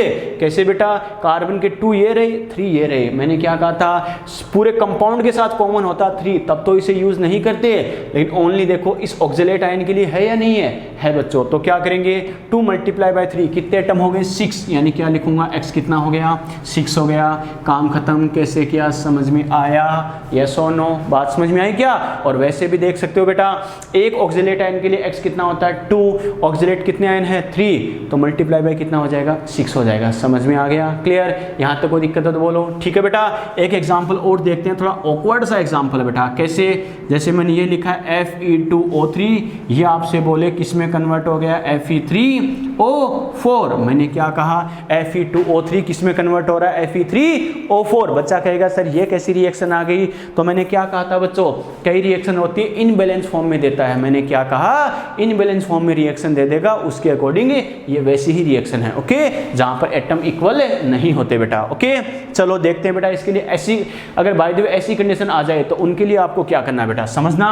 देखो ये डिजिट इसकी पावर में कोई दिक्कत नहीं है, ये डिजिट इसकी पावर में, समझ में आ गया, क्लियर। चलो बेटा अब यहाँ बात करते हैं एक ऑक्सीजन पर कितना। बच्चों देखो वैसे भी कर सकते हो, कैसे अपने रेडॉक्स वाले कॉन्सेप्ट से, एक ऑक्सीजन पर कितना -2 तो 3 पर कितना -6, अरे याद है ना -6 तो इधर कितना +6, लेकिन वो +6 कितने में बटेगा, अरे सीधी सी बात है 2 Fe में बटेगा, तो हमें पता है एक पर कितना +3। समझ में आ गया, क्लियर। ठीक है बेटा, यहाँ देखो एक ऑक्सीजन पर -2 तो 4 पर कितना -8। क्या कहा एक ऑक्सीजन पर कितना -2 तो 4 पर कितना -8, और -8 तो इधर कितना +8। लेकिन मैंने क्या कहा जितने बच्चे होते हैं पूरी प्रॉपर्टी उनमें डिस्ट्रीब्यूट हो जाएगी, बट जाएगी। कैसे, एक ऑक्सीजन पर -2 तो 4 पर -8 तो इधर टोटल कितना +8, लेकिन वो +8 कितने में बटेगा 3 एटम में, तो एक पर कितना +8/3। समझ में आ गया, यस और नो, क्लियर बेटा। ठीक है, अब बात करें इसके लिए, बात करें बेटा देखो x कैसे कैलकुलेट करना है। देखो +3 से 8/3, अरे 8/3 कितना होता है 2.8 2.9 के समथिंग, यस और नो। 3 से तो कम ही होगा ना, 9/3 होता तब तो 3 आ जाता, लेकिन हमें पता है बच्चों 3 से थोड़ा कम आएगा। इसका मतलब चार्ज डिक्रीज हो रहा है, मतलब एक बात तो श्योर है रिडक्शन तो हो रहा है। अगर मैं x की बात करूं तो देखो बेटा x कैसे करना है, change in oxidation number, change कैसे कैलकुलेट करना है बेटा, दोनों का चेंज डिफरेंस देख लो। क्या करूंगा तो ये 3 - 8/3, अरे 3 - 8/3 तभी तो करूंगा, ये माइनस ये तभी तो डिफरेंस आएगा। Multiply by number of atom in reactant side, reactant side कितने एटम है 2 Fe, तो मल्टीप्लाई बाय 2। मैंने 3 क्यों नहीं किया, समझ में आ गया। एक एक चीज मैंने लिखाई है, number of atom in reactant side क्यों लिखा है, समझ में आ गया, क्लियर। चलो बेटा तो यहाँ से क्या करें 3 मल्टीप्लाई बाय 3 कितना 9 - 8 कितना 1, तो क्या लिखेंगे 1/3 मल्टीप्लाई बाय 2, यानी कितना आ गया x = आ गया इसका 2/3। लेकिन आया कैसे, समझ में आ गया। ये मैंने बेटा कई सारे एग्जांपल्स लिखाए हैं, कोई दिक्कत है तो बोलो फटाफट बोलो, कोई दिक्कत है तो जल्दी से, कोई भी दिक्कत है बोलो फटाफट, कोई दिक्कत है तो बोलो जल्दी से, कोई दिक्कत है तो बोलो बेटा।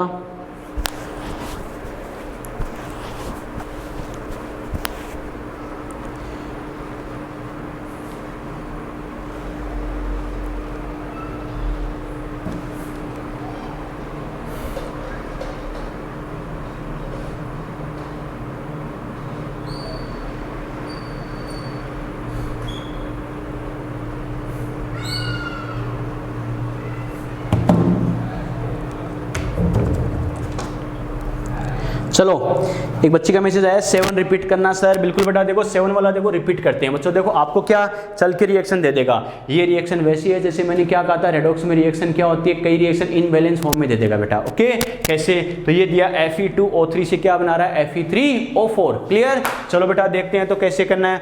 सबसे पहले ये देख लो किसका चार्ज कितना है, पहले कितना था बाद में कितना है, ताकि पता चल जाएगा चेंज हो रहा है या नहीं हो रहा। कैसे, ऑक्सीजन इलेक्ट्रॉनिक कॉन्फ़िगरेशन के अकॉर्डिंग ऑक्सीजन पर कितना आता है, इलेक्ट्रॉनिक विन्यास के अनुसार आर -2, तो ऑक्सीजन पर -2, एक पर -2, 3 पर कितना -6, एक पर -6, तो इधर कितना +6, ये +6 कितने में बटेगा 2 एटम में, तो एक पर कितना +3, समझ में आ गया। ठीक है, यहाँ बात करते हैं कॉन्फ़िगरेशन के अकॉर्डिंग, एक ऑक्सीजन पर कितना -2, तो 4 पर कितना -8, तो बैलेंस करने के लिए दूसरे एटम पर कितना +8, साथ वाले पर +8, लेकिन ये +8 कितने में बटेगा 3 एटम में, तो एक पर कितना +8/3, अरे 3 पर +8 तो एक पर कितना +8/3, काम खत्म, क्लियर। अब अपन x अपना क्या होता है, देखो +3 से +8/3 में जा रहा है, यानी 3 से कुछ कम आएगा, इसका मतलब चार्ज डिक्रीज हुआ है, मतलब रिडक्शन हुआ है, ऑक्सीडेशन हो चाहे रिडक्शन हो हमें उससे मतलब नहीं है। x क्या होता है, change in oxidation number, charge में कितना डिफरेंस आ रहा है, +3 से +8/3 में जा रहा है, यानी ये माइनस ये कर दो, multiply by number of atom in reactant side, reactant side मतलब इस साइड कितने एटम है 2, तो मल्टीप्लाई बाय 2, समझ में आ गया। तो क्या करेंगे 3 × 3 9 - 8/3 यानी 1/3 मल्टीप्लाई बाय 2, x कितना आ गया 2/3, समझ में आ गया। आपको दिक्कत है तो बोलो फटाफट, कोई भी दिक्कत है तो बोलो फटाफट, कोई भी दिक्कत है तो बोलो फटाफट, किसी भी एग्जाम्पल में, किसी भी एग्जाम्पल में। चलो बेटा, तो ये अपने बात की क्या, ऑक्सीडेशन या रिडक्शन रिएक्शन की बात करें बेटा, ये ध्यान रखना, मैंने एक एक एग्जांपल जो आपको लिखाया है very very very very very very important है बेटा, ध्यान रखना।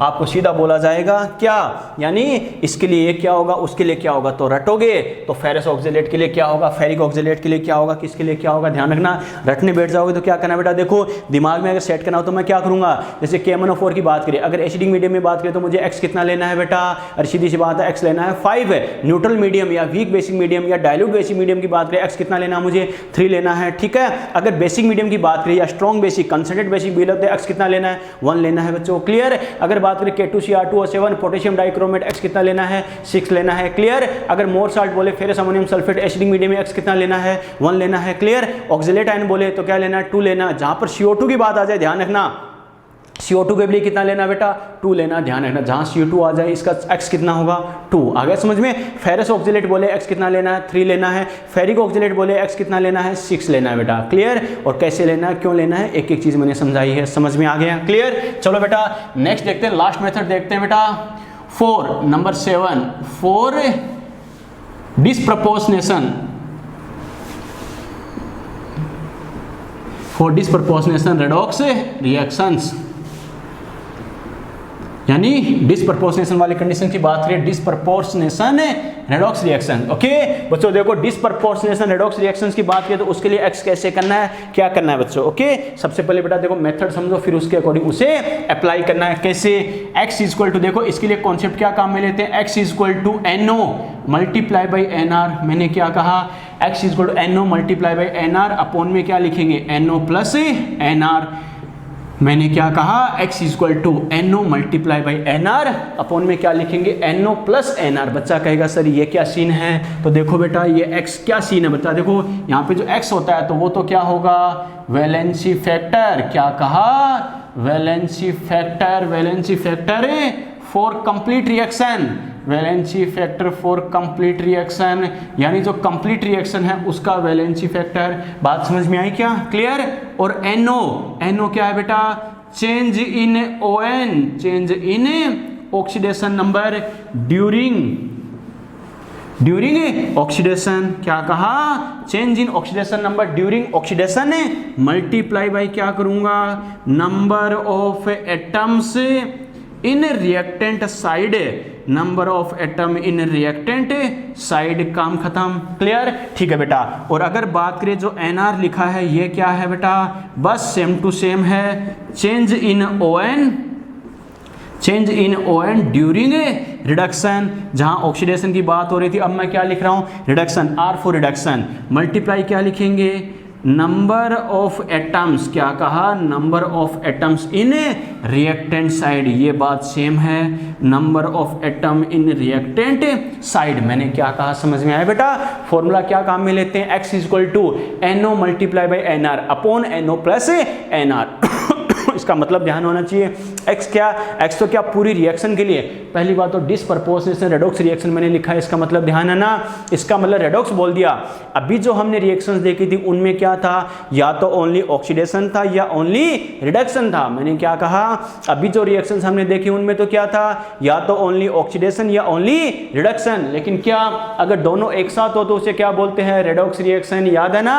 और रेडॉक्स रिएक्शन में भी कई सारे टाइप अपन ने पढ़े थे, क्या बेटा, डिसप्रपोर्शनेशन रेडॉक्स रिएक्शन बोला है। इसका मतलब क्या होगा, डिसप्रपोर्शनेशन रेडॉक्स रिएक्शन क्या होती है, जिनमें ऑक्सीडेशन रिडक्शन दोनों एक ही एलिमेंट का हो। क्या कहा, ऑक्सीडेशन रिडक्शन दोनों क्या हो, एक ही एलिमेंट का हो बेटा, उसे क्या बोलते हैं, डिसप्रपोर्शनेशन रेडॉक्स रिएक्शन। क्लियर। और अगर डिसप्रपोर्शनेशन रेडॉक्स रिएक्शन दे रखी है तो उसके लिए एक्स कैलकुलेट कैसे करते हैं, इस फॉर्मूले की हेल्प से ध्यान रखना, NO multiply by NR upon NO plus NR। इसका मतलब क्या है, एक्स का मतलब पूरी रिएक्शन का वैलेंसी फैक्टर, NO और NR क्या है, change in oxidation number during, oxidation है तो NO, रिडक्शन है तो NR।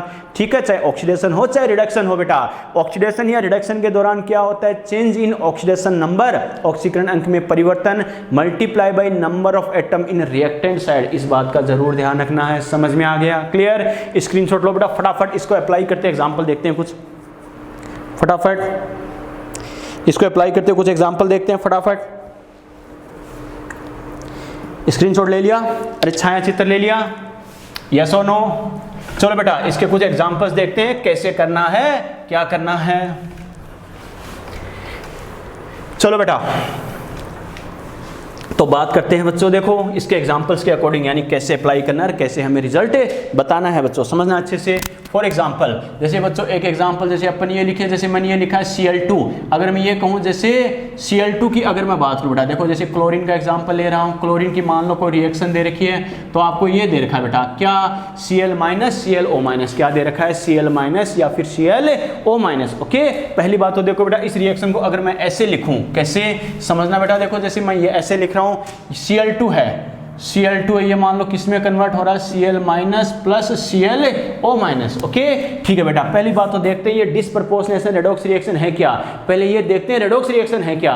रिएक्शन के रेडॉक्स होने के लिए क्या चाहिए, ऑक्सीडेशन रिडक्शन दोनों क्या होना चाहिए, होना चाहिए बेटा। देखते हैं क्या, यहाँ क्लोरीन पर चार्ज कितना 0, ये -1, ऑक्सीजन पर -1 तो क्लोरीन पर कितना +1, यस और नो। ये देखो बेटा क्लोरीन क्या जा रहा है, अरे 0 से -1 मतलब क्या हो रहा है, रिडक्शन, यस और नो। और ये देखो बेटा 0 से किस में जा रहा है, क्लोरीन +1, यानी क्या हो रहा है, इंक्रीज हो रहा है, तो क्या होगा, ऑक्सीडेशन, यस और नो। क्लियर। अगर रिडक्शन हो रहा है तो हमें पता है यहाँ पर हमारे पास किसकी वैल्यू आएगी, NR की वैल्यू आएगी, यस और नो। NR का कॉन्सेप्ट क्या है, चेंज इन ऑक्सीडेशन नंबर 0 से -1, चेंज कितना 1 का ही तो चेंज आया बेटा, चाहे इंक्रीज हो चाहे डिक्रीज हो। Change in oxidation number 1 multiply by number of atom in reactant side, अरे कितना देखो number of atom reactant side कितने हैं, 2 है, तो मल्टीप्लाई बाय 2, NR कितना आ गया बेटा, 2 आ गया। क्लियर। ठीक है बेटा, यहां देखते हैं ऑक्सीडेशन की वजह से जो N आएगा वो क्या होगा, NO होगा, याद है ना।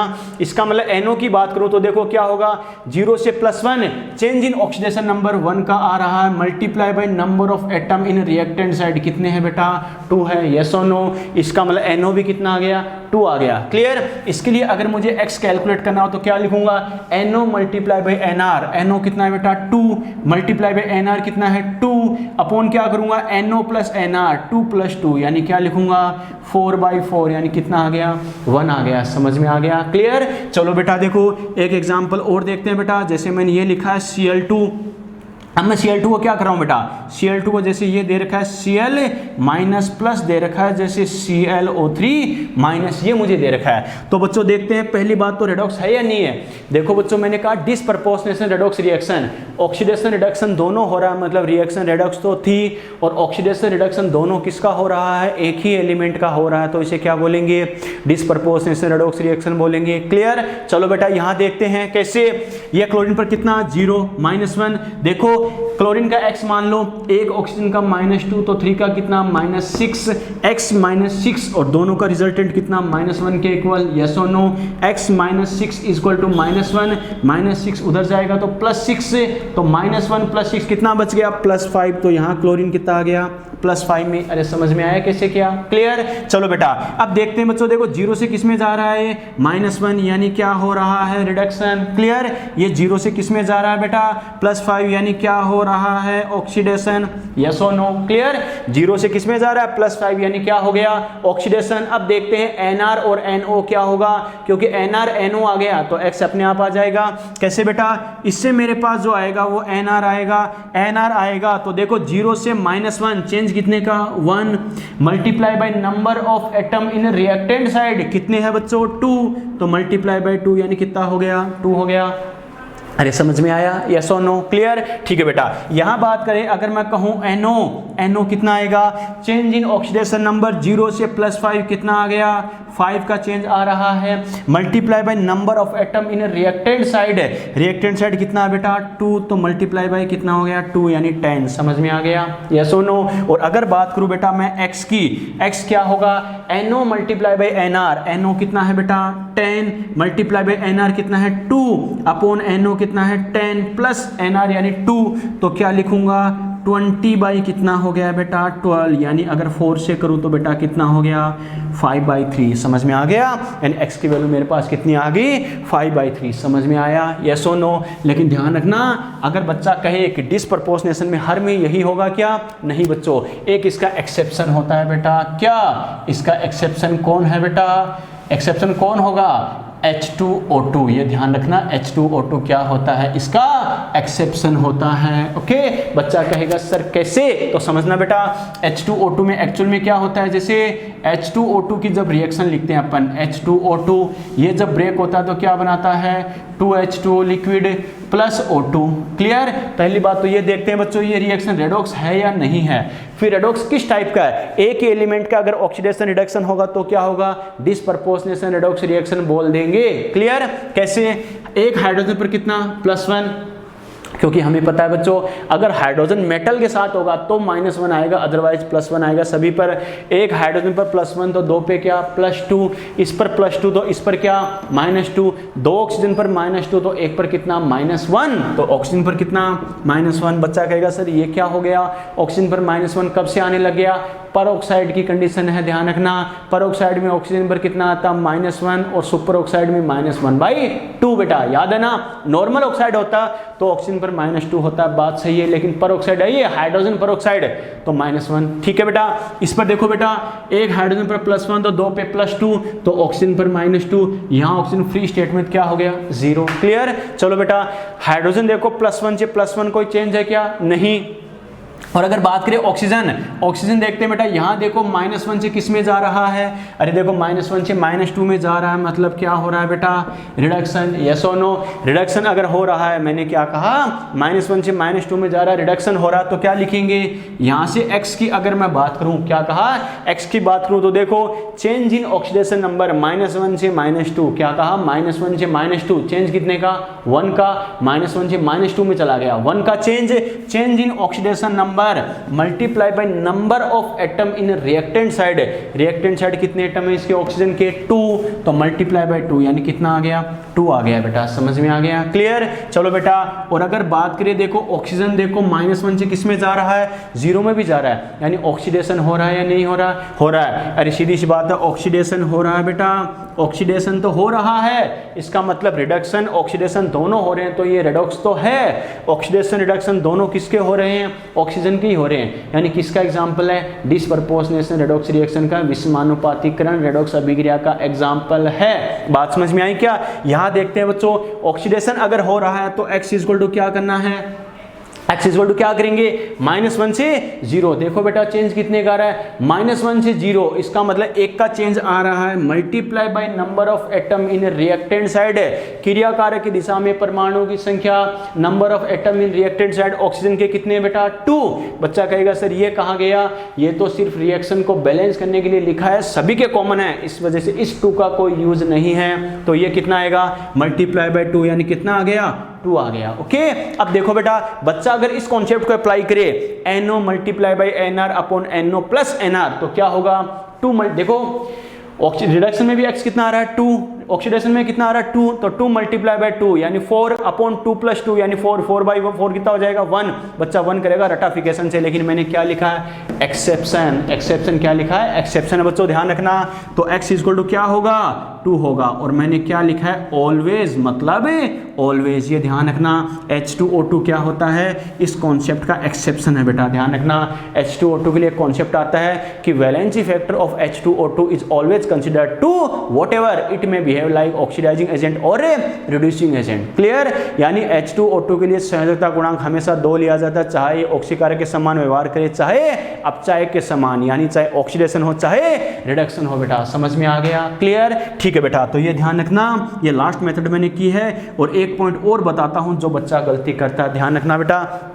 मैक्सिमम बच्चे गलती क्या करते हैं, हाइड्रोजन, क्लोरीन, ब्रोमीन, आयोडीन, ये सब क्या इनमें बहुत भयंकर वाली गलती करते हैं। लेकिन ध्यान रखना बेटा, ध्यान रख लेना इस बात को। क्या कहा बेटा 4H2, देखो क्या इन रिएक्शंस, क्या कहा, यानी रिएक्शंस की बात करूं बेटा तो क्या लिखेंगे इन रिएक्शंस। अगर रिएक्शंस के रेस्पेक्ट में अगर मैं बात करूं, रिएक्शंस में क्या हो रहा है बेटा, यानी 4H2 Cl2 Br2 और I2, मैंने क्या कहा H2Cl2 Br2, इन सब के लिए ध्यान रखना बेटा x = कितना होगा 2 होगा बेटा। मैंने क्या कहा, इनके लिए खास कर ध्यान रखना। बच्चा गलती क्या करता है, सर H से मान लो H2 से HCl बन रहा है, HCl बन रहा है तो H+ हाइड्रोजन 0 से +1 में जा रहा है, यानी क्या 1 का चेंज हो गया क्या, नो बेटा। ध्यान रखना हाइड्रोजन, क्लोरीन, ब्रोमीन, आयोडीन ये क्या करते हैं बच्चों, अरे only H, only Cl, only Br, only I में स्टेबल होते हैं क्या, नहीं बेटा, ये क्या होते हैं, यानी 2 की फॉर्म में स्टेबल होते हैं, तो इनके लिए नंबर ऑफ एटम 2 ही होता है। तो ध्यान रखना H2Cl2 Br2 I2, इनके लिए x कितना होगा 2 होता है बेटा ड्यूरिंग द रिएक्शन। कोई भी रिएक्शन आपको दे रखी हो तो समझ में आ गया, ये सोनो, ये अपने बात की बेटा वैलेंसी फैक्टर कैलकुलेट करने की सभी मेथड्स के बारे में। ओके चलो बताओ फटाफट, को दिक्कत बोलो आज के लेक्चर में, यस और नो, फटाफट बोलो बेटा। दृष्टि, हर्षिता, कुमकुम, मनीषा, सोहेल, प्रज्ञा, प्रेम, को दिक्कत बोलो बेटा फटाफट फटाफट। चलो बेटा, ये एक एक चीज़ मैंने बताई है कैसे करना है, क्या करना है, शायद ही आपने पढ़ा होगा और नहीं पढ़ोगे बेटा, ध्यान रखना एक एक चीज़ किस कंडीशन में क्या करना, ध्यान रखना, रटोगे कब तक रटोगे, ध्यान रखना कैसे करना है क्या करना बेटा, हर चीज़ मैंने बताई है। एक्सेप्शन दोबारा बताना, एक्सेप्शन दोबारा बताइए। चलो बेटा देखो एक्सेप्शन दोबारा बताना, क्या लिखा है H2O2 की बात करें, नॉर्मली क्या होता है, ये डिसप्रपोर्शनेट रेडॉक्स रिएक्शन का एग्जाम्पल तो है, विस्मानुपातीकरण रेडॉक्स अभिक्रिया का उदाहरण तो है। इसमें अगर क्या होता है ऑक्सीजन का ही ऑक्सीडेशन होता है, ऑक्सीजन का ही रिडक्शन होता है, क्लियर। तो नॉर्मली क्या करते हैं, जैसे ओनली ऑक्सीडेशन या ओनली रिडक्शन के अकॉर्डिंग हम x कैलकुलेट करते हैं H2O2 के लिए, उसी मेथड से करते हैं, या तो ऑक्सीडेशन के अकॉर्डिंग या ओनली रिडक्शन के अकॉर्डिंग। कैसे, ओनली ऑक्सीडेशन ओनली रिडक्शन में क्या करते हैं, change in oxidation number during oxidation और रिडक्शन, ऑक्सीकरण हो चाहे अपचयन हो, ऑक्सीकरण अंक में कितना परिवर्तन हो रहा है, multiply number of atom in reactant side, क्रियाकारक की दिशा में परमाणुओं की संख्या। आ गया समझ में। तो ये जो फॉर्मूला आपने लिखा था बेटा डिसप्रपोर्शनेशन वाला, NO multiply by NR upon NO plus NR, उसके अकॉर्डिंग करोगे तो गलत आंसर आएगा। इसके लिए हमेशा कितना होता है, H2O2 की बात करें हमेशा 2 ही होता है, जो नॉर्मल कॉन्सेप्ट होता है इसको फॉलो नहीं करता, ठीक है। अब बोलो बेटा कोई दिक्कत हो तो बोलो फटाफट। ओके सर आ गया समझ में, very good. Sir always H2 का 2 ही क्यों लेते हैं, मैंने क्या कहा, यही बात तो मैंने बोली है, यही तो एक्सेप्शन है बेटा। ये परऑक्साइड है, ये ध्यान रखना, नॉर्मल एलिमेंट या कंपाउंड होता उसको फॉलो नहीं करता, ये परऑक्साइड है। अरे सीधी सी बात है बेटा, ऑक्सीजन का चार्ज -2 हो सकता है क्या, नॉर्मल -2 है, लेकिन यहाँ पर -2 हो सकता है क्या, नहीं, यहाँ पर क्या -1, तो इसका चार्ज ही एक्सेप्शन है, क्योंकि ये परऑक्साइड है। तो क्या करेगा, नॉर्मल रिएक्शन के अकॉर्डिंग ये रिजल्ट नहीं देगा, ठीक है बेटा, समझ में आ गया, यस और नो, यस और नो। कोई दिक्कत बोलो, और कोई दिक्कत बोलो फटाफट, क्लास कंप्लीट करते हैं फिर। यस और नो, यस और नो, यस और नो। अच्छा प्रेम ने क्या बोला है, बट सर फर्स्ट एग्जांपल में Cl2 का x+1 ये कब यूज करना है बेटा, देखो Cl2 का आपने क्या कहा, Cl2 का +1 यूज करना है बेटा, ये क्या डिसप्रपोर्शनेशन वाला एग्जांपल है, जैसे इसमें अपन ने क्या कहा डिसप्रपोर्शनेशन वाला एग्जांपल है, Cl का ध्यान रखना 1 तो यूज करना ही नहीं है बेटा, ओनली Cl है तो क्या करना, जैसे नॉर्मल रिएक्शन दे रखी है तो क्या करना, H2Cl2 Br2 I2 के लिए 2 ही यूज करना है। इस रिएक्शन में बात करें तो पहले आपको ये पता करना है डिसप्रपोर्शनेशन रेडॉक्स रिएक्शन है क्या, विस्मानुपातीकरण रेडॉक्स अभिक्रिया है क्या। अगर डिसप्रपोर्शनेट रेडॉक्स रिएक्शन है तो क्या होगा, ऑक्सीडेशन ऑक्सीडेशन रिडक्शन दोनों होगा, तो ये देख लो ऑक्सीडेशन के अकॉर्डिंग कितना आ रहा है, रिडक्शन के अकॉर्डिंग कितना आ रहा है, क्लियर। और अगर डिसप्रपोर्शनेशन है तो क्या करेंगे, फाइनल एक्स कैलकुलेट करने के लिए NO multiply by NR upon NO plus NR के अकॉर्डिंग वैल्यू पुट करके रिजल्ट आएगा। समझ में आ गया, यस और नो? और कोई दिक्कत है तो बोलो बेटा फटाफट। ठीक है, चलो बेटा कुमकुम रिप्लाई नहीं आया, समझ में आया, दोबारा बताना है, फटाफट बोलो। प्रेम एक्सेप्शन दोबारा बताना, सोहेल बता दिया बेटा ये। और कोई दिक्कत है बोलो फटाफट। कुमकुम कुमकुम कुमकुम, अरे अंधे बच्चे कहाँ गए, दूरदृष्टि। चलो बेटा यहाँ तक बात ठीक है, चलो स्क्रीनशॉट ले लो बना फटाफट और लेक्चर कंप्लीट करते हैं बेटा। बाकी इसके आगे यहाँ तक कंप्लीट अपना वैलेंसी फैक्टर कैलकुलेट करने की मेथड्स क्या होगी। अरे अंधे बच्चों से टाइप नहीं हुआ अभी तक है, कीपैड कहाँ पर उनको बताओ, कीपैड कहाँ पर है मोबाइल का, चश्मा सही से लगाओ और कीपैड देखो, टाइप करके बता दिया करो कैसे क्या हुआ, कैसे करना है बेटा। समझ में आया? तो वैलेंसी फैक्टर कैलकुलेट करने की मेथड्स क्या होती है बेटा, एक एक चीज़ अपने डिस्कस की है, कैसे करना है, क्या करना है बेटा। ओके, वेरी गुड, ठीक है। बाकी बेटा नेक्स्ट लेक्चर में करेंगे equivalent and equivalent concept. Okay, वो क्या होता है, वैलेंसी फैक्टर तक का काम अपना कंप्लीट है बेटा। ओके, बाकी बात करेंगे नेक्स्ट लेक्चर में। ओके बेटा।